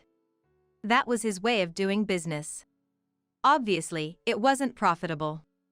Consequently, our family finances were always tight. Nevertheless, as a child, I was proud to see the satisfied customers. So I never interfered with my father's business. However, during my college years, a crisis struck. The company supplying ingredients to our eatery went bankrupt due to unforeseen circumstances. We've already paid this month's bill. If this continues, we might have to close our restaurant. Our situation was already difficult. There was no extra money to spare. Seeing my parents so upset made me anxious, but as a college student, there wasn't much I could do. And it was unlikely that the bankrupt company could refund. Our only option seemed to be closing our eatery. That's when a regular customer of the eatery said, "Closing this eatery? It's too good for that. What a waste." But the company supplying us has gone bankrupt, and now we're in debt. Then let me help you personally, and you can revive the eatery with that. The regular, truly lending the money immediately to my father. "You've saved us. We'll definitely repay you. Don't worry about the money for now. Just keep making delicious meals." Saying that, the man left the shop. Afterward, my father started dealing with a larger food wholesaler, which offered ingredients at a cheaper rate. Fortune seemed to smile upon us, and our family's eatery was saved from bankruptcy. About a year later, I went with my father to return the money to that regular customer. While my father and the man talked, a young man approached me. "It seems you've borrowed money from my father." Listening to him, I learned that he was the son of the man who lent us money.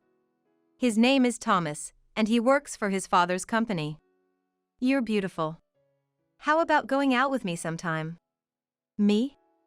Go out with you? Why not? Think of it as a way to say thanks for the loan." It's true that we were helped by the loan. But my father had already properly thanked him.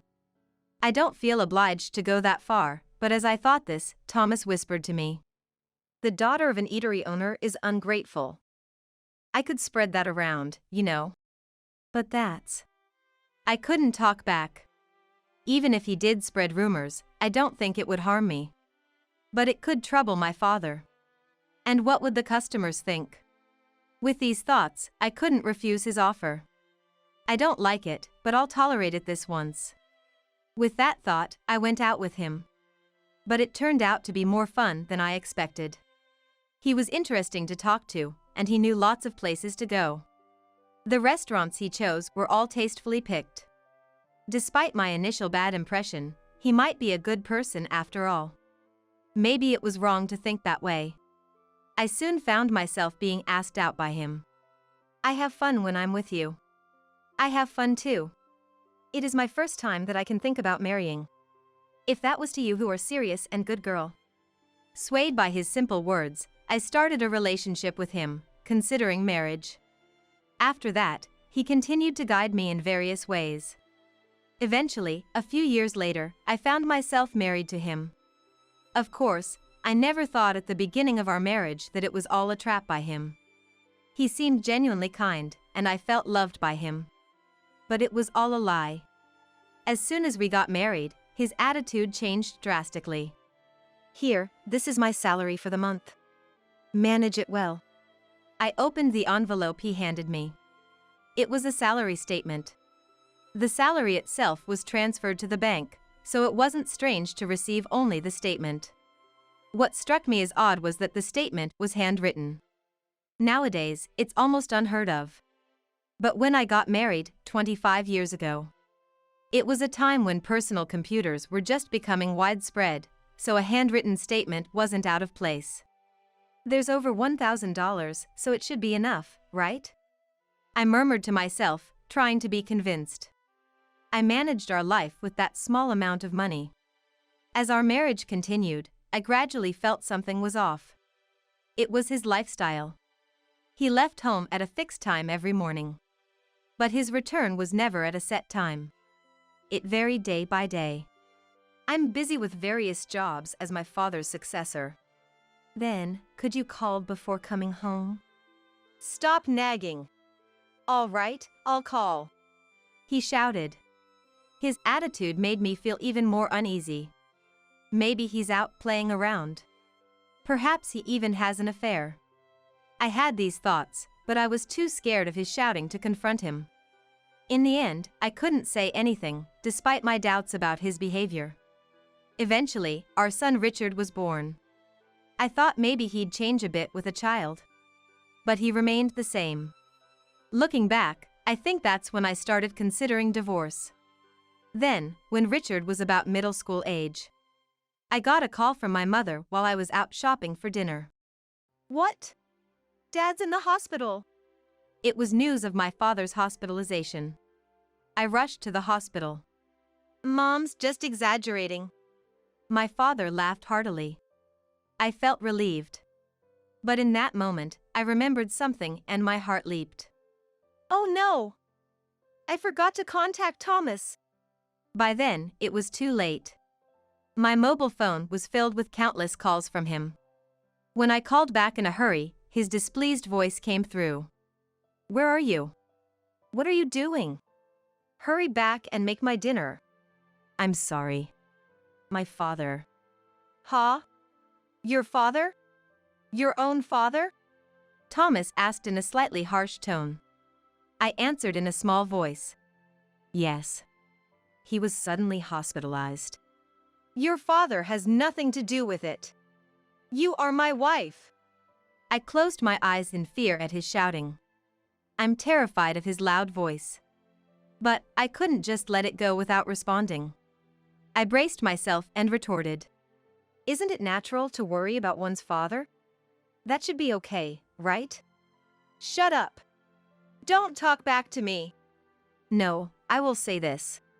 You would rush to your own father's side, wouldn't you? When I asked this, he suddenly fell silent. Putting himself in my shoes must have struck a chord. I thought so, but his reply was beyond my imagination. Huh? Even if my father was hospitalized, I'd ignore it. After all, I wouldn't be troubled if he wasn't around. I was speechless. This has to be a lie. That's what I thought, but I couldn't deny it. After much hesitation, I had said this to him. I'm not like you. Sorry, but eat out tonight. That was all I could say, my maximum effort. I hung up the phone, still in a daze. Since that incident, I truly couldn't believe him anymore. It was then that I finally realized that the happy times before our marriage were all an illusion. Ah, I see. He wanted a housekeeper, not a wife. Saying it out loud made me sad. But I couldn't just stay sad. That's right. If I'm going to divorce, I need to prepare. I started to prepare for the divorce. And then, a few years passed. This time, Thomas's father, Joseph, was hospitalized. And his condition was quite serious. He might not be able to leave the hospital, the doctor had said. I relayed Joseph's condition to Thomas. But Thomas remained unbothered. Does it mean it'll cost money? It's not the time to worry about money, don't you understand? I get it. I'll talk to my brother. Thomas contacted his brother James. James is married but doesn't have children. So Thomas suggested to James that he might be able to bear the hospital expenses. Can you pay for it? We have Richard and Elizabeth, and it's tough for us. He spoke as if it was someone else's problem. It reminded me of the time my father was hospitalized. It seemed he really didn't care about Joseph. I couldn't take it anymore. Enough. I'll figure something out and pay for Joseph's hospital bills. Don't forget what you just said. Thomas shouted. I nodded firmly. In the end, my words triggered us taking on the burden of Joseph's hospital expenses. Also, due to his illness, Joseph stepped down from his position as the president. And Thomas took over as the president. Regardless, Thomas didn't like that I had spoken up. Since then, he blatantly stopped coming home. even when discussing Richard's future plans. Thomas ignored my calls and didn't return home. Dad's not coming home again today. I'm sorry, Richard. I'm causing you trouble. It's okay, I don't care about Dad. But I want to go to a university in Boston. That's right. Don't worry about the tuition, I'll manage it somehow. Soon after, Richard's enrollment in a Boston university was confirmed. Naturally, Thomas didn't see Richard off. Once Richard moved to Boston, the house suddenly became quiet. By then, Thomas was only coming home about once a week. There's also Joseph's hospital fees, could you transfer a bit more? Huh? I've already transferred over half of my salary. It should be enough for you alone. The amount Thomas transferred was just a little money. Clearly, it was only a fraction of his salary. Saying over half was definitely a lie. I knew that. But I didn't have the energy to complain. Years passed, and I received news that Richard had found a job. Richard has got a job now, it's probably a good time to talk about divorce. In these years, I had prepared for the divorce. It was just a matter of timing. When and where should I say it to avoid any trouble? Such thoughts constantly occupied my mind. It's not even about not wanting to cause a scene. I laughed at myself sarcastically.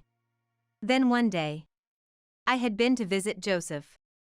After chatting with Joseph as usual, I returned home. Reaching the entrance, I was startled. For some reason, the front door was unlocked. Could it be a burglar? Tentatively, I peeked inside the house. Then I heard the sound of the TV and Thomas's laughter coming from the living room. So Thomas was home. Relieved, I entered the living room. There, Thomas was watching TV, laughing loudly. You were home. Yeah, I thought I'd tidy up the house a bit. Tidy up? His words made me look around. On closer inspection, some items in the room were missing. Wait, it looks like some things are missing.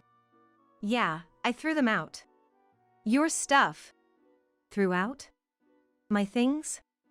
Shocked, I hurried back to my room. The room was empty. No computer, no TV, not even my favorite cup. Even the bed was gone. What's the meaning of this? I don't need them anymore, so I threw them out. Don't need them? What am I supposed to do now? I shouted, and Thomas frowned. Then he looked away and sighed. I guess. I'm tired of supporting you. What are you saying? I'm your wife. I retorted, and Thomas seemed irritated. He suddenly raised his voice. Do I have to spell it out? Stop leeching off me, you useless thing. For over 20 years, I believed I had devoted myself to my husband, Thomas. Yet, this is what Thomas really thought of me. I wasn't leeching off him. I was merely devoted to him. But I can't put these thoughts into words. As my strength drains away, he continues. Now that Richard is a working adult, you've got no reason to leech off me, right? But... Quiet. I don't want to hear your excuses. He raises his voice. Oh, I can't do this anymore. My feelings will never reach him. At that moment, I hear something snap inside me. It's the sound of the thread of love that connected our hearts, breaking. At the same time, my feelings for him begin to fade. We were husband and wife until just now, but now he feels like a stranger. He had been using me from the start. He never loved me. Otherwise, he wouldn't blatantly cheat and try to kick me out. I don't care what happens to such a man. No, I must bring him down thoroughly. With my mind made up, I lift my face and stare intently at him. What? Got a complaint? None. If you want me out, then I'll leave as you wish. I slammed the living room door shut, heading to my room. But there was nothing of mine left. Don't bother looking. I had the garbage collectors take everything away. Which company did you use? The flyer is right there. That's the one. I picked up the collector's flyer from the floor. As I called the number, I told him. I'll make sure you regret this. Saying that, I left the house. Soon the call connected. I explained the situation, and they understood immediately. Apparently, they had sensed something off about his behavior. The garbage collectors had kept everything as it was when they picked it up. I'll be there shortly. Thank you. I thanked them politely and hung up. Afterward, I visited the collector's location. I expressed my gratitude and had them move my belongings to a newly rented storage unit. I was relieved to find my belongings safe. He shouldn't think I'll just let this go. Grinding my teeth, I called Richard. I briefly explained the situation and then said, "So, I've decided to move out, considering a divorce. Richard, prepare yourself, okay?" Oh, okay. Bye. Richard quickly ended the call. He seemed scared of me. Was I that angry? I wondered, storing my mobile phone in my bag. Then I headed to a nearby business hotel. Actually, I had already decided where to move. The reason was simple. I was planning to discuss divorce with Thomas soon. Divorce and then move there. That was my plan for starting a new life. Well, it's just a bit earlier than planned.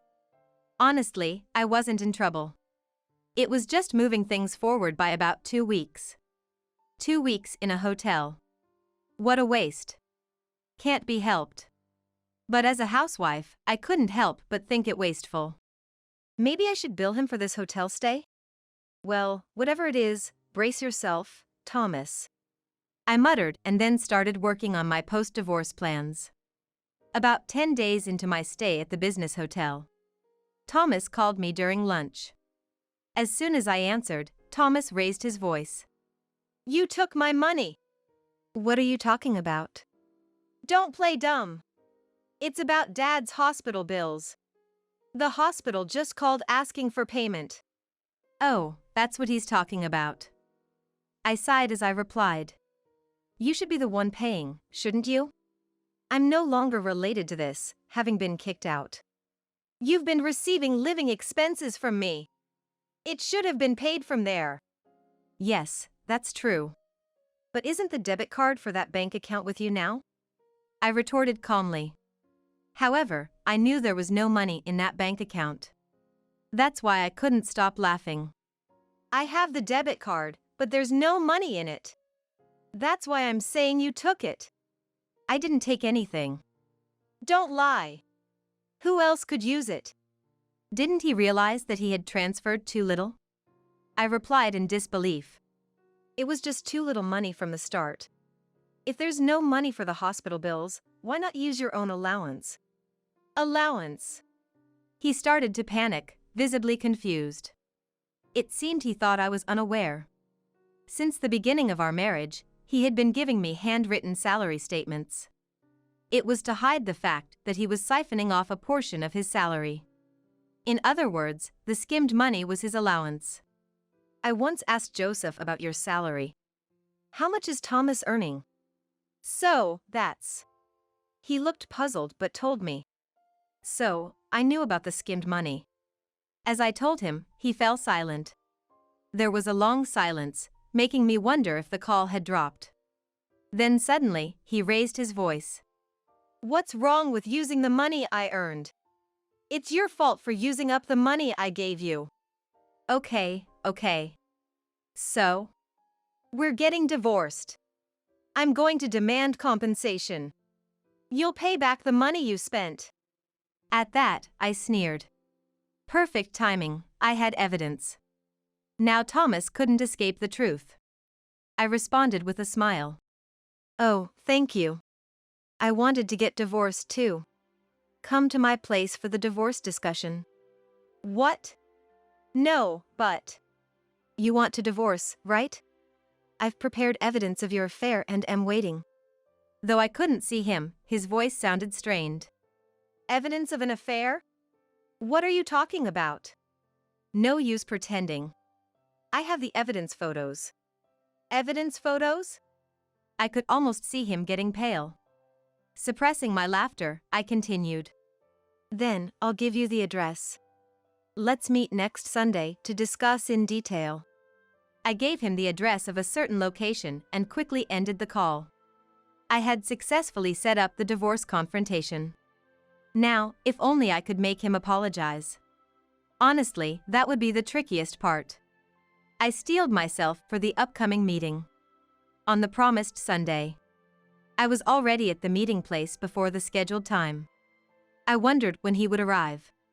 Looking around, I spotted Thomas in the corner of my eye. Over here! I waved and called out. He looked up, surprised. Here? Yes. Didn't I give you the address? But this place, whose mansion is it? Thomas looked behind me. There stood a mansion worth about $1 million. Much larger than a normal house, with a garden. A 3-story building with a basement and a theater room. Luxury cars parked in the built-in garage. Pointing at the mansion, I said with a smile. This is my house. It's newly built, so it's beautiful, right? Your house? Yes. I thought I'd live here after the divorce, so I started building it a while ago. Yes, the place I had called him to was my newly built house. Thomas, thinking of me as just a housewife, was understandably shocked. Pushing him from the back, I led him into the house. I guided him to the living room. Let's start our discussion. This is my lawyer. I introduced my waiting lawyer. But Thomas was too distracted. Restless, his gaze never settled. He kept looking around, not even trying to see the evidence photos of his affair on the table. Also, he didn't respond when spoken to. Frankly, the discussion was unproductive. Eventually, he asked in a quiet mutter. How did you afford this house? While thinking, is that what you're curious about? I answered. I just bought it, normally.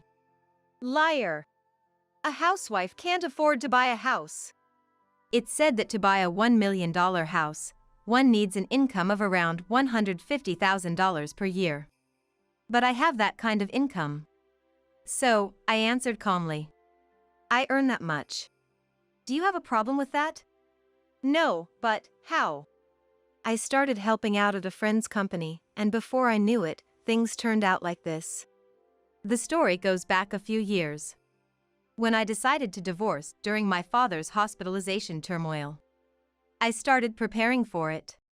The first thing I did was look for a job. I wouldn't be able to live without a job after the divorce. So, I searched for a job to sustain myself. But good jobs aren't easy to find. That's when I consulted my close friend Linda. Why don't you help me out with my work? What kind of work do you do? Aquaculture on land. Land-based aquaculture involves artificially creating facilities like pools for farming. There are downsides, of course, but it prevents ocean pollution. It's an eco-friendly type of farming. Linda's father started it, and now Linda had taken over. So, you had been working there? Thomas asked tentatively. After I started helping, the business began to thrive. I was mainly involved in negotiations and administrative work. Linda was grateful for my help, and eventually, I was promoted to an executive position. It was all coincidental, but I believe luck is part of one's capabilities. Hearing my story, he looked dejected. Then, after a moment of thought, he suddenly looked up. Okay. Let's pretend this divorce talk never happened. How about we start over? As he spoke nonsense, I coldly replied. Are you crazy? No, I genuinely want to start over with you. Thomas pleaded fervently. But seeing that he was only dazzled by my money, I retorted with a raised eyebrow.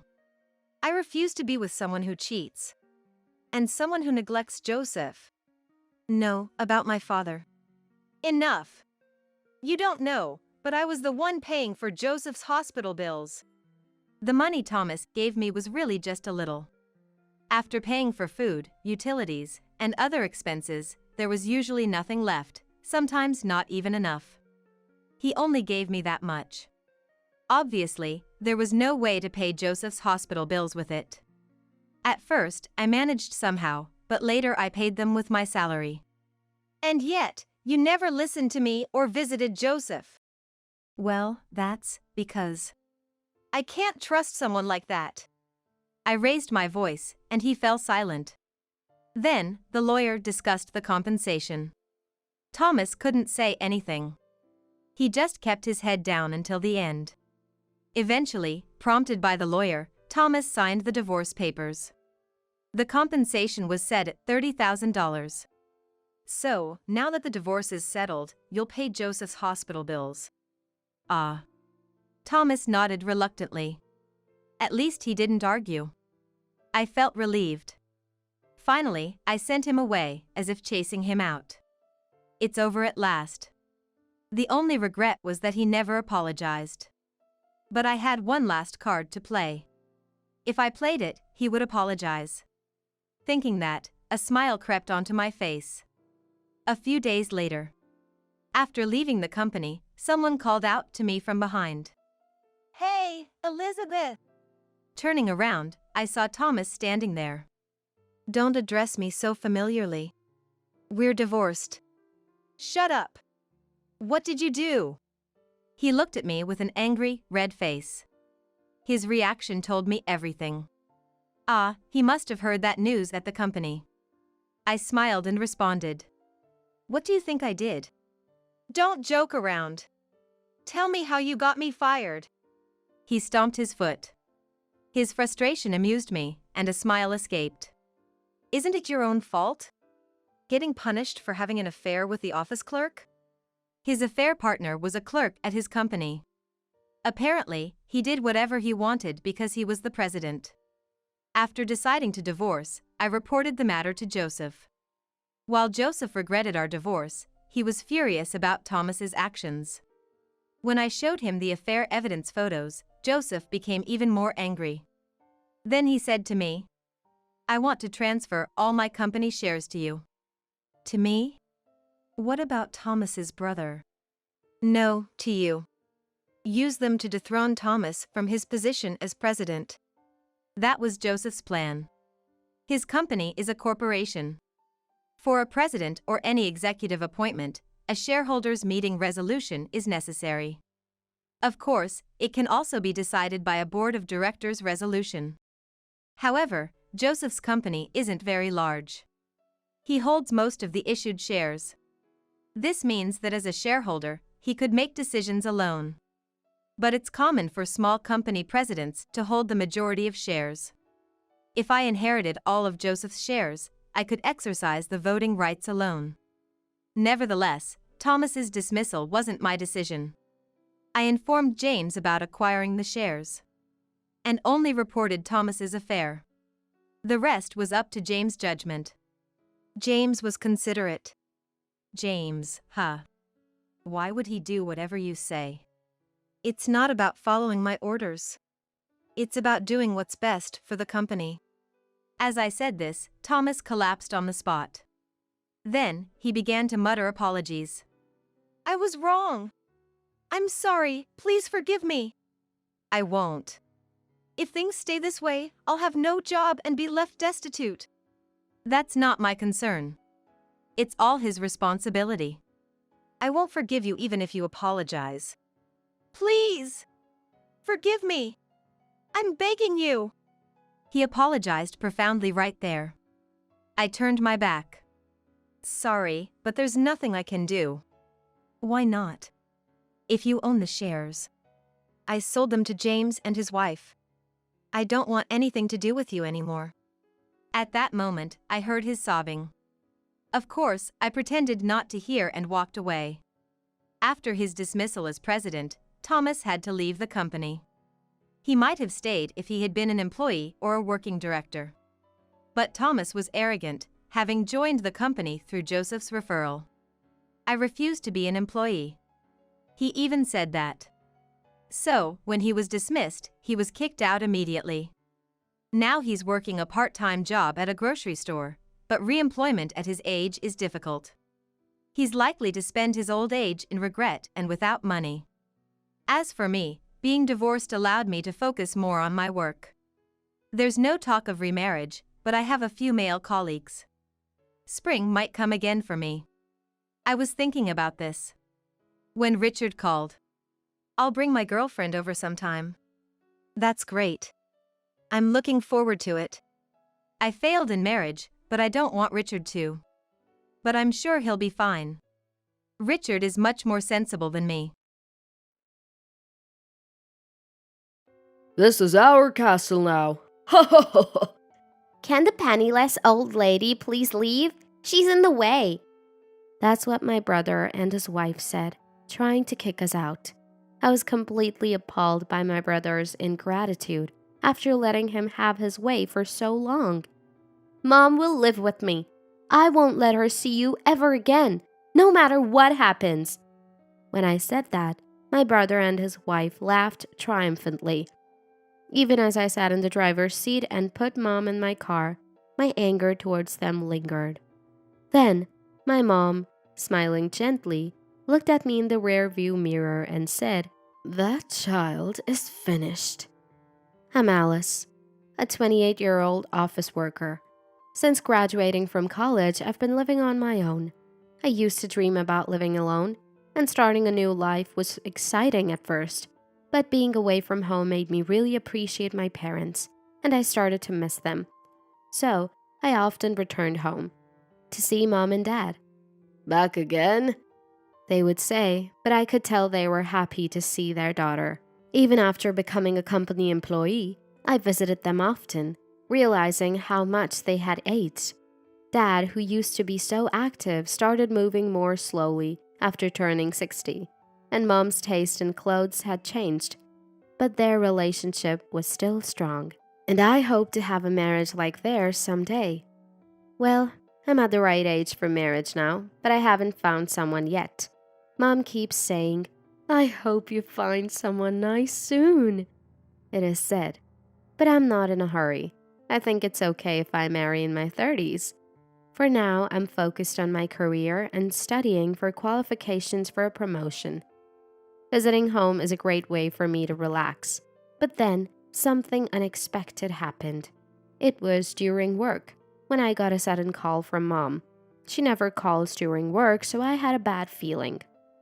I answered the phone quickly, and Mom's voice was trembling. "Dad has collapsed." What? According to Mom, Dad collapsed at work and was taken to the hospital. I rushed out of work and headed to the hospital. When I got to his room, Dad, lying in bed, sat up. Alice, you came. "Dad, are you okay?" Yeah, it wasn't serious. Sorry to worry you. "No, as long as you're okay." I went to the hospital lounge with Mom to calm down and asked about Dad's condition. "Is Dad seriously ill?" Dad always tries to hide his worries from me, so I always ask Mom for the truth. But this time it seemed it wasn't that serious. He fainted from anemia and fell, hitting his head on the desk. They did a thorough check just to be sure. I see. I was relieved to hear Mom's explanation, but Dad was clearly getting older, nearing retirement. Should I move back home? What? What if Dad needs care? It'll be too much for you alone. Alice, thank you, but I'm still fit. Okay, but don't hesitate to ask for help if you need it. Yes, thank you. After that, I started visiting home after work to check on Dad. One day while having dinner with my parents, they brought up something. Warren contacted us. Warren? My brother? Why? I had a bad feeling. My brother had always been self-centered, causing trouble for our parents. After graduating from beauty school, he left home to work, but he hadn't returned or contacted us in over 10 years. So, a sudden contact from him must mean something serious. Maybe he's asking for money. But what Mom told me was surprising. He's getting married and wants us to come to a family meeting. Married? Mom nodded, looking a bit happy. I was worried since he hadn't contacted us for so long, but he must have found a job and a partner. Of course, he's 30 now. He should be responsible as a company employee. Dad, hearing that my brother had straightened out, seemed happy too. I'm really glad. When is he coming to say hello? He's coming the day after tomorrow, on Sunday. Alice, would you come too? What? It's been 10 years and I'm nervous about the family meeting. Okay, I'll come. And so I was set to meet my brother after a long time. On the day, my parents, unable to hide their excitement, waited with me for my brother and his fiancée. Then the doorbell rang and they arrived. It's been a while, Dad. Mom. Warren, it's been so long. Come in, please. After 10 years, the reunion seemed to make my parents very happy. Long time no see, big brother. Oh, Alice, you've really grown up. Well, I'm 28 now. My brother seemed much more settled than before, with none of his old roughness, and next to him stood a beautiful woman. Let me introduce everyone. This is my fiancé, Casey. Nice to meet you. I'm Casey. Casey greeted us politely. My parents and I hurriedly returned the greeting. Then we sat in the living room talking while having drinks. My brother had changed so much from his old self. In high school, he used to dye his hair flashy colors, act frivolously, and often skip school. He was even suspended, and he would come home early in the morning, causing Mom and Dad to constantly scold him. There were times he stole, and our parents had to apologize to the store. Back then, he was rebellious and never listened, no matter how much our parents scolded him. Even when he went to vocational school, he would come home late, always reeking of alcohol and cigarettes. I didn't like my brother back then, and was honestly relieved when he left home after graduating. But it seems people change over 10 years. His fiancée seemed like a good person, and I was happy for my brother's marriage. Learning that Dad's health was deteriorating, my brother proposed living together with our parents after his marriage. We were surprised by the sudden offer, but looking at his gentle smile, Mom cried, "Thank you, Warren." Dad, too, though not crying, seemed happy. "We're still okay for now, but if it gets too hard, just the two of us, we'll ask for your help." The family meeting ended in a warm and friendly atmosphere. Even my brother and his wife left. Mom and Dad seemed happy. I felt happy too, as if our family had finally come together. Later, my brother and Casey's wedding went off without a hitch, and life returned to normal. After the meeting, my brother kept in regular touch with our parents. It was comforting to know he was looking out for them. If anything happens to Mom or Dad, we siblings could help each other. About a year later, Mom hurt her leg and ended up in a wheelchair. I was shocked. I hadn't expected her to be the first to need serious care. Dad wasn't in great health, and now Mom needed care too. I immediately discussed it with my brother. Don't worry, Casey and I will live with them at home, he said. Casey agreed and was cooperative. I trusted my brother, given his recent behavior, and since I couldn't be there during the day because of work, I left the care to them. After that, I reduced the frequency of my visits to not bother my brother and his wife and our parents. Even if Casey, now my sister-in-law, didn't mind, it would be polite not to intrude too often. Even if they were not close, they would certainly be concerned. So I started visiting every 2 or 3 months. But during these infrequent visits, I noticed my parents seemed less energetic. Both of them are visibly aging rapidly. Maybe it's normal to age quickly as you get older, but this seems abnormally fast. It's as if they're under constant stress every day. When my brother and his wife stepped out, I asked, "Is something bothering you?" But neither Mom nor Dad would say anything. They both tend to keep things to themselves, which really worries me. So I started visiting home frequently without hesitation. Each time, Casey and my brother looked annoyed. We're here, so you don't need to come so often. It bothers us when you come, added Casey. Don't worry about me. Just carry on as you usually would, I firmly said. I started visiting almost every weekend, sometimes staying overnight. Then one day, when I went to my parents' house, my brother suddenly yelled at me. Enough is enough. We're living here now. Stop coming back so frequently. His way of yelling reminded me of his rough past. Hey, don't tell me you're treating Dad and Mom like this too. I'm not. They don't make me angry like you do. His response felt off to me. It was as if he thought he was the most important person in the house, and Casey was glaring at me too. Honestly, you have no common sense. Is that why you can't get married? I was angered by Casey's provocative words. Are you properly taking care of Mom? Doing your share of the housework? When I asked Casey, she opened her eyes wide in anger. What? Haven't you seen me cleaning and taking care of her when you're here? Indeed, she seemed to be doing so, but after half a year, her housework and caregiving still seemed inadequate. I wondered if she only did it when I was around and neglected it otherwise. Feeling sorry for my parents, I decided to take drastic measures. I installed a hidden camera in Mom's room to see how Casey and my brother behaved when I wasn't there. I was shocked when I saw the footage. Casey hardly ever went to Mom's room. Surprisingly, Mom was using a urinal in her room, probably because Casey wasn't helping her during the day. She had to fend for herself. I felt dizzy just watching the footage. Mom was being fed carelessly, and only when she needed the toilet for bowel movements did Casey reluctantly assist her in her wheelchair. At night, Dad, returning from work, would take over the caregiving. Just one day's footage told me everything about my parents' situation. I immediately contacted Dad. Dad, tell me the truth. Things are a mess at home because of them, right? Why would you say that all of a sudden? I honestly told him about the hidden camera. He was shocked. Wait a minute.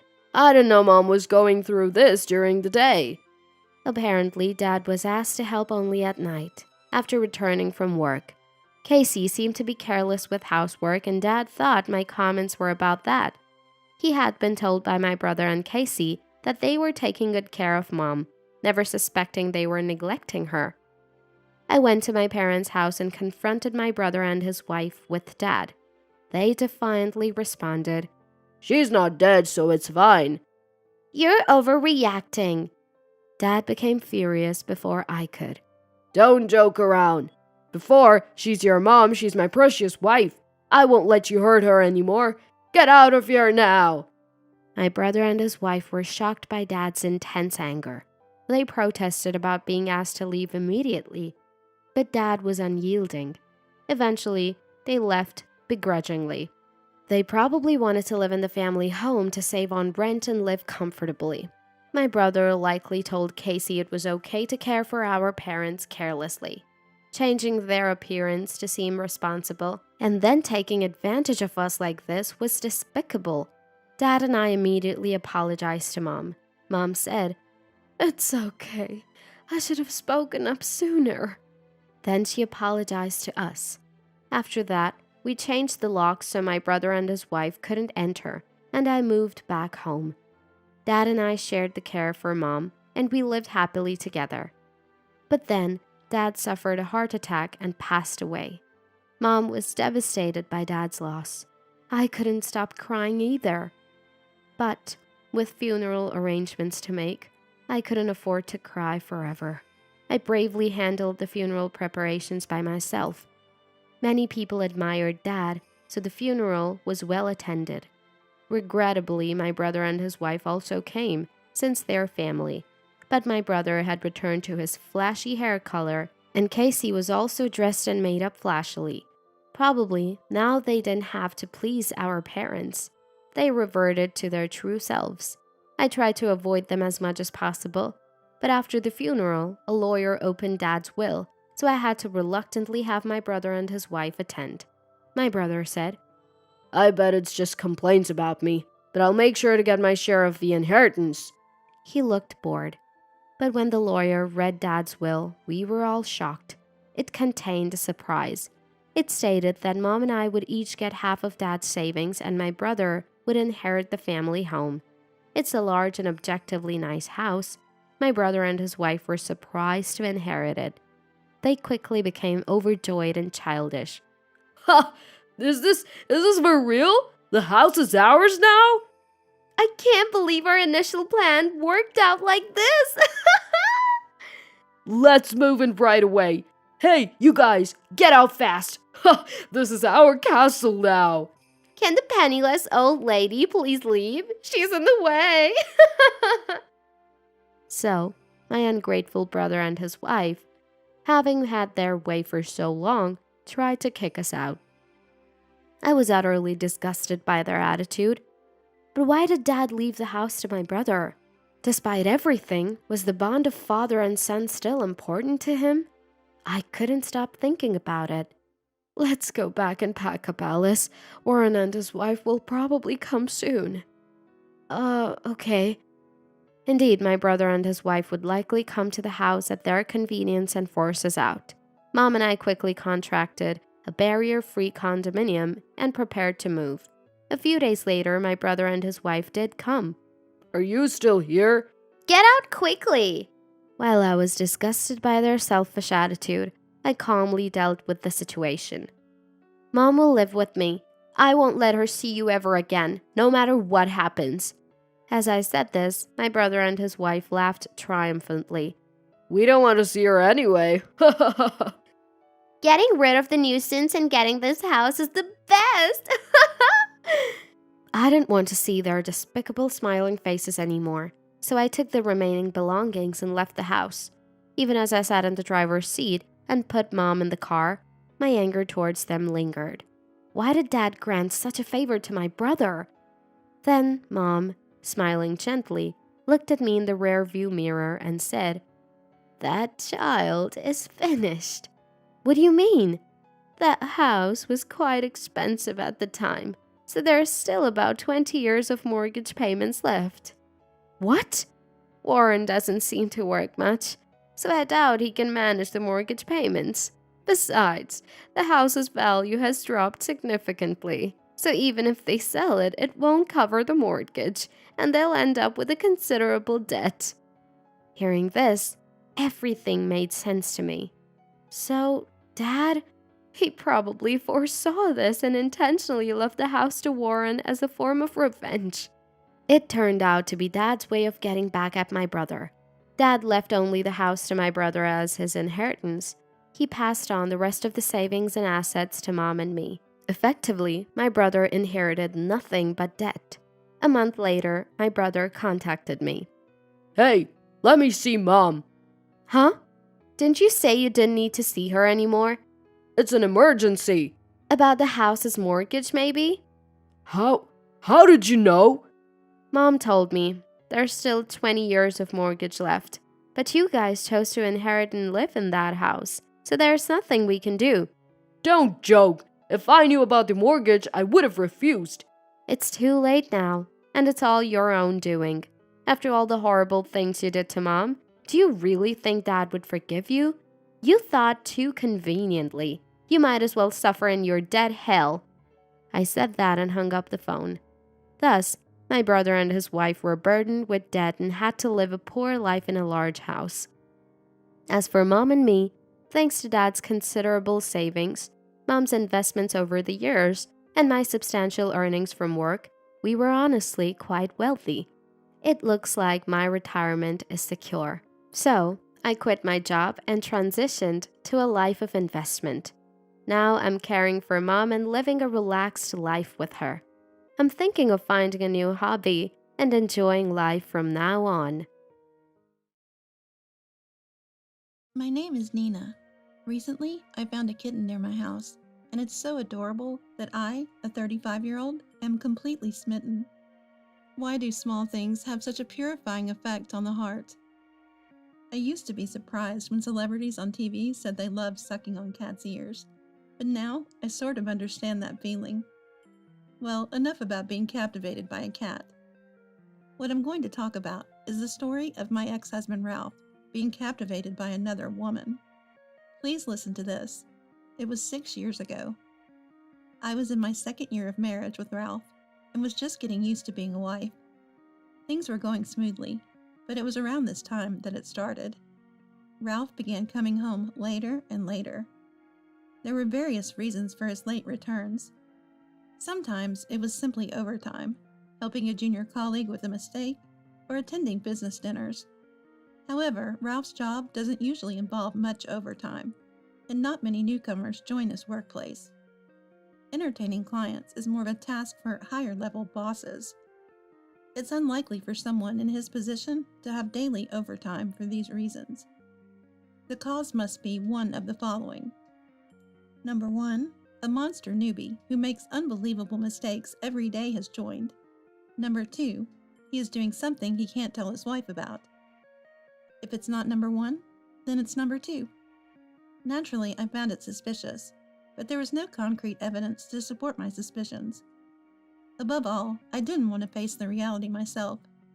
The thought of infidelity in just the second year of marriage was sad, and I blamed myself for not being good enough. Amidst these unsettling days, another problem troubled me. The presence of my mother-in-law, Natasha. She used to be calm and kind, but a little before our second anniversary, she started pressuring us about having children. She would regularly contact us, suggesting supplements for fertility or wearing a 4-leaf clover, pushing her beliefs about health and spirituality. She even once came over, leaving behind 10 fertility charms and a stork figurine. Or she would suddenly take me to some dubious massage parlor, claiming it was good for balancing hormones, assuming mine were off balance. We were just in our second year of marriage, and I'm still young. There's no need to rush into having children out of desperation. I'd rather spend more time just with Ralph. I think it's okay to wait a bit longer before having children. But of course, I couldn't say this to Natasha. If I did, she'd get sentimental saying, "Am I going to leave this world without ever meeting my grandchildren?" She seems healthy enough for at least another 30 years, doesn't she? So I had to play the role of a wife wanting children around Natasha. No, I do want them in the long term. It's just that saying this won't make any difference to Natasha. I've talked to Ralph about it, of course. Ralph says, "If Mom wants it, we better hurry." But his actions don't follow his words.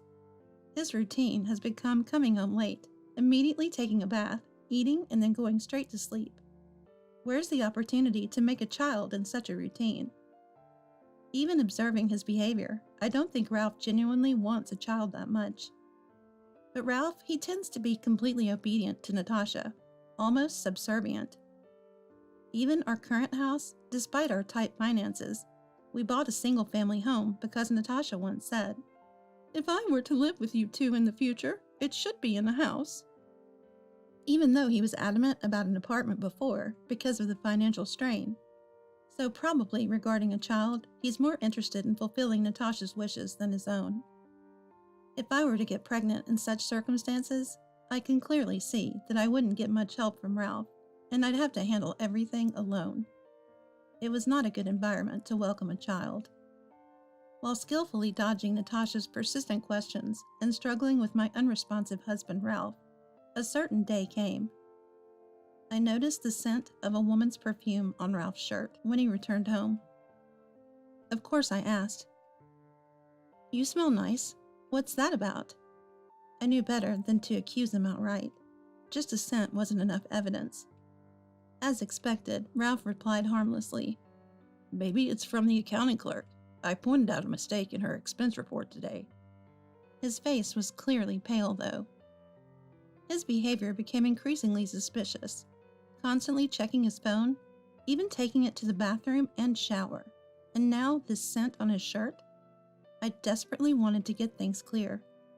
It was scary to know the truth, but I needed evidence. And just when I was starting to feel this way, he beat me to it. "Who is she?" Ralph came home early for once, with a woman. He awkwardly avoided my gaze, and the woman with a smug smile said, "Nice to meet you. I'm Catherine, Ralph's junior at work."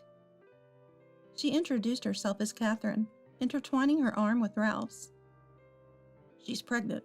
I want a divorce." "What?" Ralph's request for divorce left me in disbelief. Pregnant?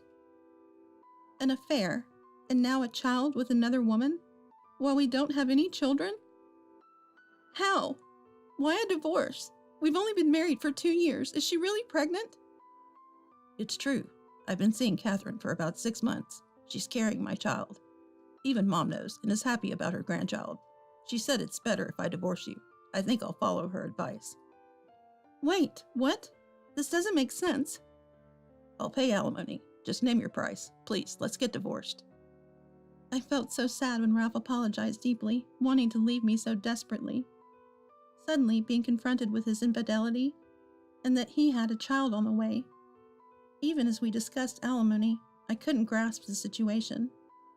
I was too confused to even feel angry, and we ended up getting divorced. Maybe I should have scolded him more when we parted ways. 2 years have passed since then. After leaving the house I shared with Ralph, I moved back to my parents' place, as I didn't have much savings, working as a temporary worker. My colleagues at the temp job were very kind, and during one of those peaceful days, I ran into Ralph and Catherine at a restaurant while out for lunch with a coworker. I wanted to ignore them, but Catherine, holding a baby, approached me saying, "Oh, isn't that Nana?" My colleagues, hearing this, asked who they were, and I couldn't escape. "He's my ex-husband and his wife," I replied. My colleagues who knew about my divorce immediately realized Catherine was the other woman, and showed clear sympathy. "Isn't that Catherine?" My colleague Lily said, and Catherine's expression stiffened. "Lily, long time no see. What a coincidence." So you're the reason Nina got divorced." "What? Anything wrong?" "No, just wondering." Lily smiled, and Catherine seemed uneasy. We all watched them with curious eyes. "I'm going to the restroom. Please excuse me," Catherine said, leaving the baby with Ralph and quickly heading towards the restroom. Lily stared after her intently. Curious, I asked, "Lily, is there something about her that bothers you?" Well, I don't know if you want to hear this, but maybe you should consider a DNA test for that baby." "What?" I blurted out, mirroring Ralph's reaction. What was this about? "The last place I was assigned to? It was the same workplace as Catherine. She's been involved with several married men, and has been fired from many places because of that. She seems to have a thing for other people's partners," Lily said with a cold gaze. "I heard you met Catherine at your company, didn't you? If you can, you should check her resume. She hopped through a lot of jobs, and it's all because of affairs with men." "But that's got nothing to do with the kid," Ralph argued. "Well, yes, but she's known for juggling multiple relationships at once. Believing you were the only one she loved might be risky," Lily said, almost indifferent. It was like watching a celebrity scandal to her, laughing it off lightly while advising Ralph. Meanwhile, Ralph, pale-faced, kept staring at the after-image of Catherine, who had gone to the bathroom. About 3 weeks later, Ralph called my parents' house. Since I had blocked his number on my mobile phone, he had no choice but to call there. When I picked up, Ralph immediately started apologizing.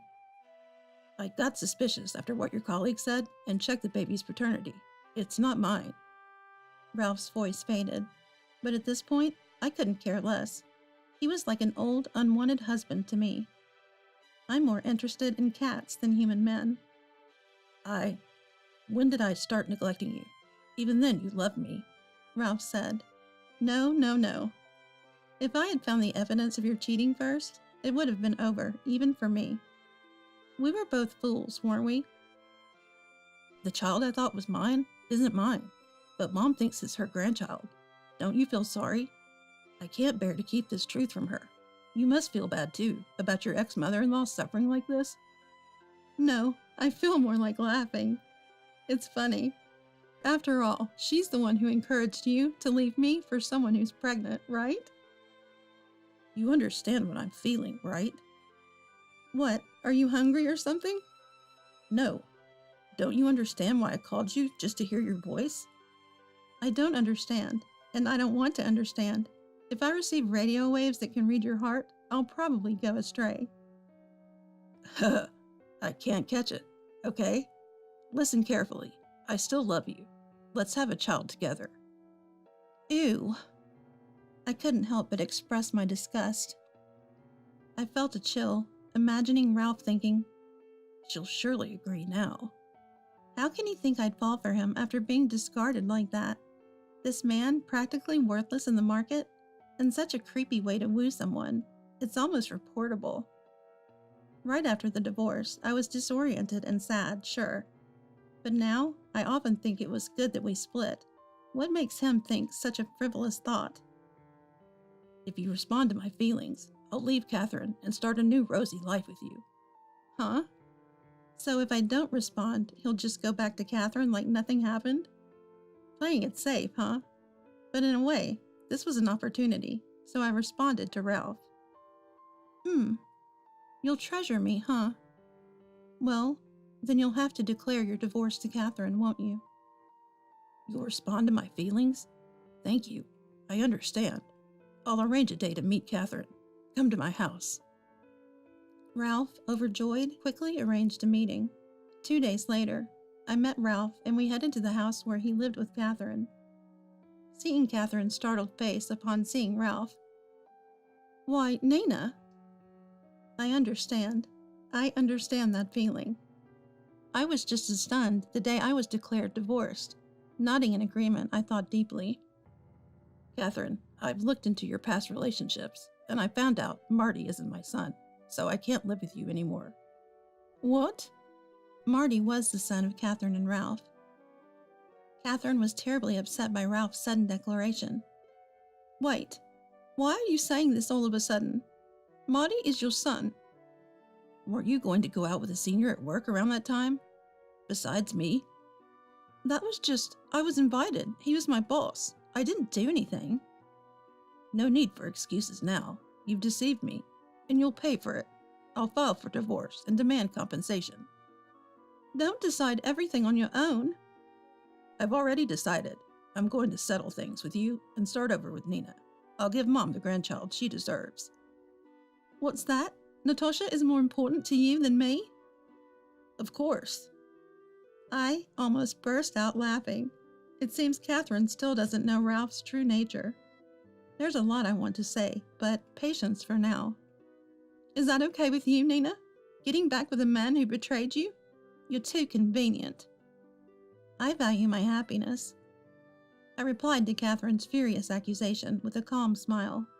Probably the same smile Catherine had when she took Ralph from me that day.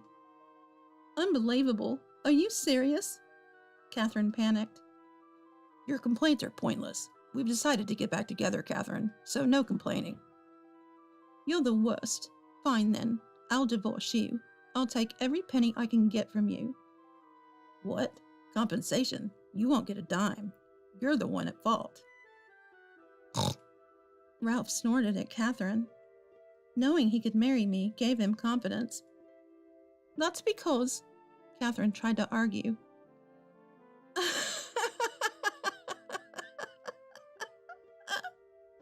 Nina!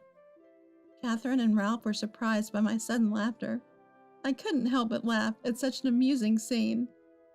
Catherine, you still don't know everything. Once you find out everything, you'll think you're lucky to get divorced. What do you mean? Catherine looked perplexed by my words. Ever seen the inside of his mobile phone case? Huh? Catherine looked confused while Ralph turned pale. I turned to Ralph. Show me your phone, with a smile. I don't want to. Why not? Are you embarrassed? Did you feel that way? Or did you think I hadn't noticed? Shut up. It's not embarrassing. It's a picture of Mom. What's wrong with that? What? At Ralph's exclamation, Catherine looked at him with cold eyes. What do you mean? There's a picture of his mom inside his phone case? Natasha's picture inside his mobile phone case? That's right. I smiled at Catherine's question. Seriously? That's unbelievable. Catherine twisted in disgust. It's not just the phone case. Check under the mattress in the bedroom. If it's the same as before, there should be a picture of Natasha hidden there. He used to stare at it under the phone light after I went to bed or in the middle of the night. It was scary.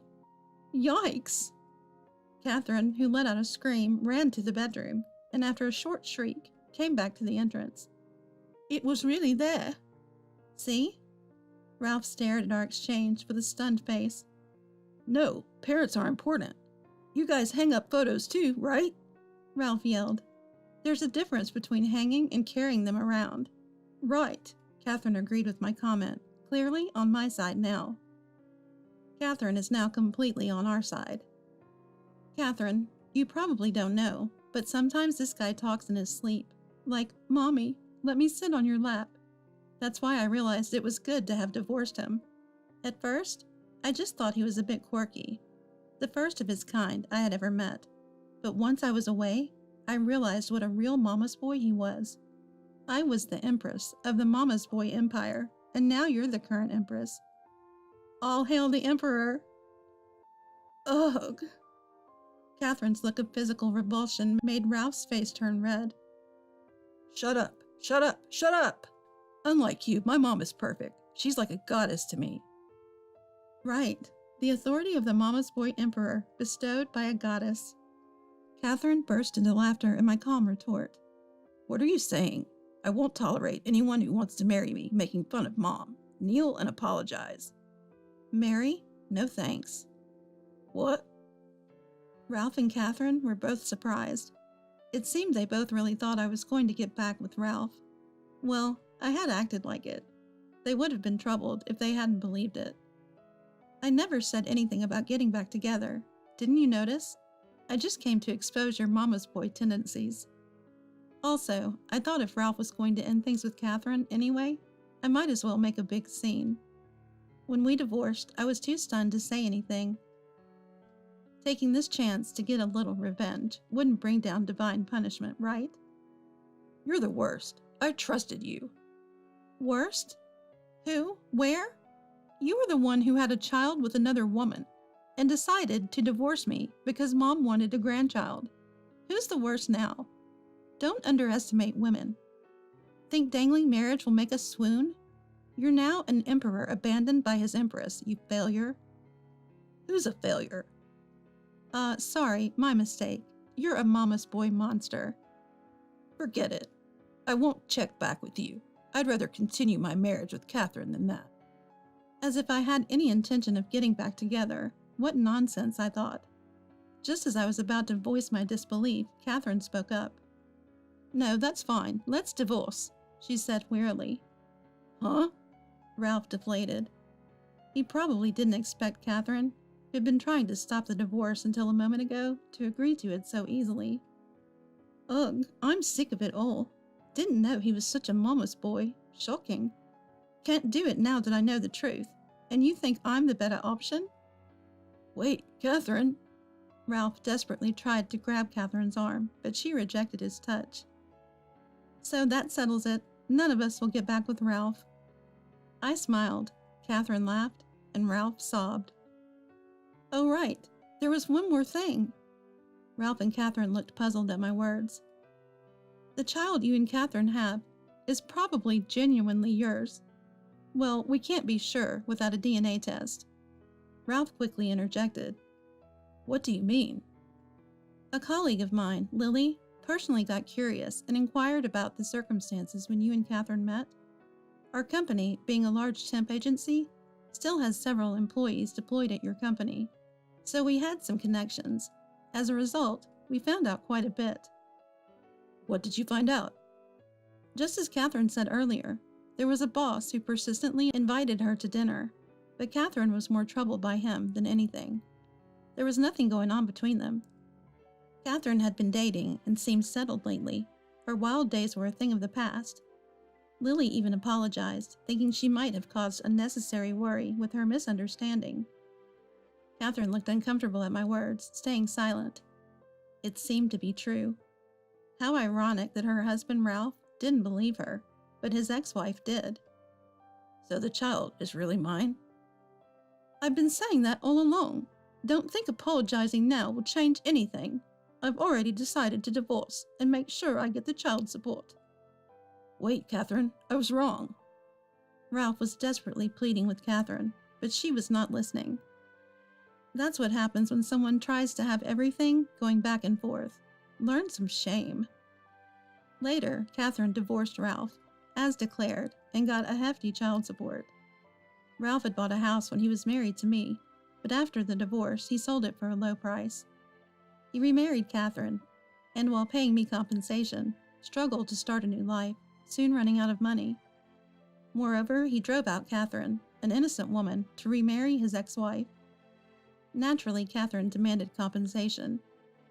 To avoid court, Ralph agreed to her terms, handed over the house they had lived in, and returned to his parents' home. But his troubles didn't end there. Catherine had exposed everything about Ralph at her workplace, leading him to resign. Bad time for job hunting meant he struggled to find a new position, and ended up juggling part-time jobs to pay child support and compensation. Catherine apologized to me one day, saying, "I did a terrible thing by taking Ralph. Facing the same fate made me realize how awful it was. I want to be a better mother to my child and change." I haven't forgiven everything, but in a way, I'm thankful to Catherine for getting rid of Ralph quickly. To me, their apologies and dramatic divorce made this whole affair non-existent. I wouldn't tell them that, of course. As for me, I became close to a manager at the temp job I took after the incident.